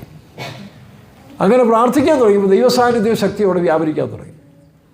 അപ്പോൾ എന്ത് ചെയ്തു, ആൾക്കാരവിടേക്ക് അന്ന് ഈ പറഞ്ഞ പോലെ ഇന്നത്തെ പോലെ ഈ വേണ്ടാത്ത പരിപാടികളൊന്നും ഇല്ലല്ലോ, പാർട്ടിയും വർഗീയതയും തോന്നിവാസങ്ങളൊന്നും ഇല്ലാത്ത കാലമല്ലേ. ഹിന്ദു മുസ്ലിം ക്രിസ്ത്യാനികളെല്ലാം നല്ല ഐക്യതയോടെ ദൈവത്തെ വിളിച്ചു പോകുന്നൊരു കാലം. അവിടെ എല്ലാ വിഭാഗത്തിൽപ്പെട്ടവരും ഈ പ്രാർത്ഥനാ മനുഷ്യടുത്തിൽ പ്രാർത്ഥിക്കും, സൗഖ്യം കിട്ടും, ആലോചന കിട്ടും, സന്തോഷം കിട്ടി പോയിക്കൊണ്ടേയിരുന്നു. അപ്പോൾ അങ്ങനെ ജനങ്ങളിങ്ങനെ പോകുന്ന സമയത്ത് ചോദിക്കും എവിടെ പോവാം? കത്തറുടെ വീട്ടിൽ പോകാമെന്ന് പറയും. അങ്ങനെ അതറിയത്തുള്ളൂ, കത്തറുടെ വീട്. ആ കത്തറുടെ വീട് പറഞ്ഞ് ലോപിച്ചാണ് കതിർ വീടായി മാറിയത്. അപ്പോൾ ഇങ്ങനെ ഓരോ സ്ഥലങ്ങളിൽ ലോപിച്ച് വരുന്ന പേരുകളുണ്ട്. അപ്പം ഇവിടെയും ഈ മനുഷ്യൻ കത്തറുടെ വീട്ടിൽ ഒരു വീട്ടിലിരുന്ന് പ്രാർത്ഥിച്ച് 200 ആത്മാക്കളെ കിട്ടി. നല്ല സമ്പന്നന്മാർ ആ സഭയിൽ വിശ്വാസികളായി. അപ്പോൾ 3-4 സഭയുണ്ടല്ലോ ഇവിടെ. അപ്പോൾ അവിടെയുള്ള ചില ആത്മീയരല്ലാത്ത വിശ്വാസികളും വേറെ സഭയിലെ ശുശ്രൂഷകരും ഇത് കണ്ടുപിടിയായി. തൻ്റെ സഭയിൽ ആത്മാക്കളില്ല, ഈ സഭയിൽ ഇഷ്ടംപോലെ ആത്മാക്കൾ, തൻ്റെ കൂടെ ഉണ്ടായിരുന്നില്ല ആത്മാക്കളോട് ഇങ്ങോട്ട് പോകുന്നു. അപ്പോൾ ഈ പാസ്റ്റർ കൊണ്ടൊരു പണി കൊടുക്കണം, ഈ പാസ്റ്റർ ഒരു പണി കൊടുക്കണം. അതിങ്ങനെ പ്ലാൻ ചെയ്ത് ആ സഭയിലെ ഈ വീട്ടിലെ ഈ സഭയിലെ ചില അനാത്മ്യരല്ലാത്ത ചില വിശ്വാസികളെ കൂട്ടുപിടിച്ചിട്ട് ഈ മറ്റേ സഭയിലെ അനാത്മ്യനായ പാസ്റ്റർ ഈ നല്ല പാസ്റ്റർ കൊണ്ടൊരു പണി കൊടുക്കാൻ തീരുമാനിച്ചു. എങ്ങനെയാണെന്നറിയാവും? ഒരു ഞായറാഴ്ച, അപ്പോൾ ഇവിടെ നല്ല ശോഭിച്ചിരിക്കുന്ന സമയമാണ്, ഒരു ഞായറാഴ്ച ഈ പാസ്റ്റർ പ്രസവിച്ചുകൊണ്ടിരിക്കുന്ന സമയത്തിൽ ഒരു സ്ത്രീ, വലിയ പ്രായമൊന്നുമില്ല, ഒരു സ്ത്രീ ഒരു കൊച്ചിനെയും കൊണ്ട് വന്നു, ഒരു കുഞ്ഞു കൊച്ചിനെയും കൊണ്ട് വന്നു. പാസ്റ്റർ കയ്യിലോട്ട് വിട്ടു. പാസ്റ്റർ പ്രാർത്ഥിക്കാമെന്ന് പറഞ്ഞ് വാങ്ങിച്ചു. ഇത് നിങ്ങളുടെ കൊച്ചാണ്, എനിക്കുണ്ടായി നിങ്ങളുടെ കൊച്ച, ഇനി നിങ്ങൾ വളർത്തിക്കും, എനിക്ക് വളർത്താൻ ഒക്കത്തില്ലെന്ന് പറഞ്ഞു. നോക്കണം, പരസ്യമായിട്ട് ഈ മനുഷ്യൻ കർത്താവ് മിണ്ടാകുന്ന പോലെ ഒന്നും മിണ്ടിയില്ല. തൻ്റെ പരീക്ഷ ആണെന്ന് വിചാരിച്ചാൽ മിണ്ടിയില്ല. ഉടനെ മറ്റവന്മാർ ഈ ചട്ടമ്പികൾ എഴുന്നേറ്റ് ഹോ ഈ പാസ്റ്ററിന് സഭ വെക്കാൻ പറ്റത്തില്ല എന്ന് പറഞ്ഞുകൊണ്ട് അവിടെ പ്രശ്നമുണ്ടാക്കി പുള്ളിക്കാരനെ അവിടെ പറഞ്ഞു വിട്ട് ഈ മനുഷ്യൻ നടന്ന് വേറൊരു ഗ്രാമത്തിൽ ചെന്ന് കുറച്ച് ദൂരത്തിൽ പോയി ഒരു ഗ്രാമത്തിൽ ചെന്ന് ഇതുപോലൊരു ഷെഡുണ്ടാക്കി പ്രാർത്ഥിക്കാതെ ദൈവം അവിടെ അത്ഭുതം പ്രവർത്തിച്ചു. ഇവിടെ 200 അവിടെ അതിൽ മേളിൽ ആത്മാക്കൾ വരാൻ തുടങ്ങി. സഭ അങ്ങ് അനുഗ്രഹിക്കപ്പെട്ടു. ഈ സഭയിലെ ആത്മാക്കൾ ചുരുങ്ങി വരാൻ തുടങ്ങി. പ്രശ്നങ്ങൾ അടിയായി ബഹളമായി. അവസാനം ഒരു പാസ്റ്റർ ആ സഭയിൽ ഇതുപോലെ പ്രസംഗിച്ചുകൊണ്ടിരിക്കുമ്പോൾ ഒരു ഭ്രാന്തി പിടിച്ചൊരു സ്ത്രീ ഓടി കയറി വന്നിട്ട് ഇവിടെ കിടന്ന് അലറി പറഞ്ഞു, ഞാൻ ഇത്രയും ഏതോ 3-4 വർഷമേ ഉള്ളൂ, 3 വർഷത്തിന് മുമ്പ് ഇവിടെയുള്ള ഈ പേര് പറഞ്ഞു യുവന്മാരെല്ലാം കൂടെ എന്നെ കാശ് തന്ന് വേഷം കെട്ടിച്ച് എവിടെയോ വഴി കിടന്നൊരു കൊച്ചിനെ എടുത്തുകൊണ്ട് വന്ന് ഇത് പാസ്റ്റർ വെച്ചാന്ന് പറയുന്നതിന് കാശ് തരാം. ആ പേരല്ല. അപ്പോൾ അമ്മമാരെല്ലാം അവിടെ ഇട്ട് പിന്നെ അവരുടെ സഭയാണല്ലോ, ഈ റൗഡികളുടെ സഭയായി മാറി. അപ്പോൾ ഇതേ ഈ സ്ത്രീ ഇങ്ങനെ പറഞ്ഞു. പക്ഷേ എനിക്ക് സമാധാനം, ഞാനിങ്ങനെ അലഞ്ഞലഞ്ഞ് നടക്കുകയായിരുന്നു. ഇവിടെ വന്നപ്പോഴാണ് എനിക്കിത് ഓർമ്മ വന്നത്. അപ്പോൾ ആ സ്ത്രീക്ക് പ്രാന്ത് പിടിച്ചു. ഇവിടെ വന്നപ്പോഴാണ് ഈ കാര്യമില്ല എനിക്ക് ഓർമ്മ വന്നത് എന്ന് പറഞ്ഞുകൊണ്ട് ഈ സ്ത്രീ എല്ലാം വിളിച്ചു. അപ്പോൾ അവിടെ കുറേ നല്ല വിശ്വാസികളുണ്ടല്ലോ, അവരുടനെ ഇവന്മാരെ പുറത്താക്കാനും ഇവർ കൂട്ടമായിട്ട് ബാക്കിയുള്ള വിശ്വാസികളെ കൂടി ആ ഗ്രാമത്തിൽ ചെന്ന് ആ പാസ്റ്ററെ വിളിച്ചുകൊണ്ട് വരാൻ പോയി. അപ്പോൾ പാസ്റ്റർ പറഞ്ഞ്, നിങ്ങളിതിനെ ഭാരപ്പെടുന്നത് അത് നന്മയായി. അങ്ങനെ ഒരു സംഭവം ഉണ്ടായിരുന്നില്ലെങ്കിൽ ഇതിനേക്കാൾ അനുഗ്രഹിക്കപ്പെട്ടൊരു സഭ ഇവിടെ ഉണ്ടാകും. ഞാൻ അവിടെ തന്നെ കിടന്നേനെ. അപ്പോൾ ചില സമയത്ത് ഈ ട്രാൻസ്ഫറുകളും ചിലപ്പം നമ്മുടെ ഇടയിൽ കാണത്തില്ല. ചില പ്രശ്നങ്ങളുണ്ടാകുമ്പോഴേ ട്രാൻസ്ഫർ വരുന്നത്. അപ്പോൾ അതിലെല്ലാം ദൈവത്തിൻ്റെ ഒരു പദ്ധതിയുണ്ട്. ആ പദ്ധതിക്കനുസരിച്ച് കൊണ്ട് നീങ്ങിയാൽ അദ്ദേഹത്തിന് ആ സഭയായി. പിന്നീട് തൻ്റെ കീഴിലായി ഈ സഭകളൊക്കെ. നോക്കണം, ഈ സഭയും അടുത്തുള്ള സഭയൊക്കെ ഇദ്ദേഹത്തിൻ്റെ കീഴിലായി. ചുരുക്കം പറഞ്ഞാൽ താനൊരു സെൻട്രൽ പാസ്റ്റർ തനിക്ക് ആ സ്ഥാനമില്ല, എന്നാലും താനൊരു ഉയർന്ന സ്ഥലത്തേക്ക് പിന്നെ പോയി. അപ്പോൾ ചില പരീക്ഷകൾ വരുമ്പോൾ ഈ വാക്യം ഓർത്തോണം, നിർണയപ്രകാരം വിളിക്കപ്പെട്ടവർക്ക് സകലവും നന്മയ്ക്കായി വ്യാപരിക്കും. നമുക്ക് സ്തോത്രം ചെയ്യാം. സകലവും നന്മയ്ക്കായി എനിക്കായി കരുതിയിട്ടുണ്ട്. സകലവും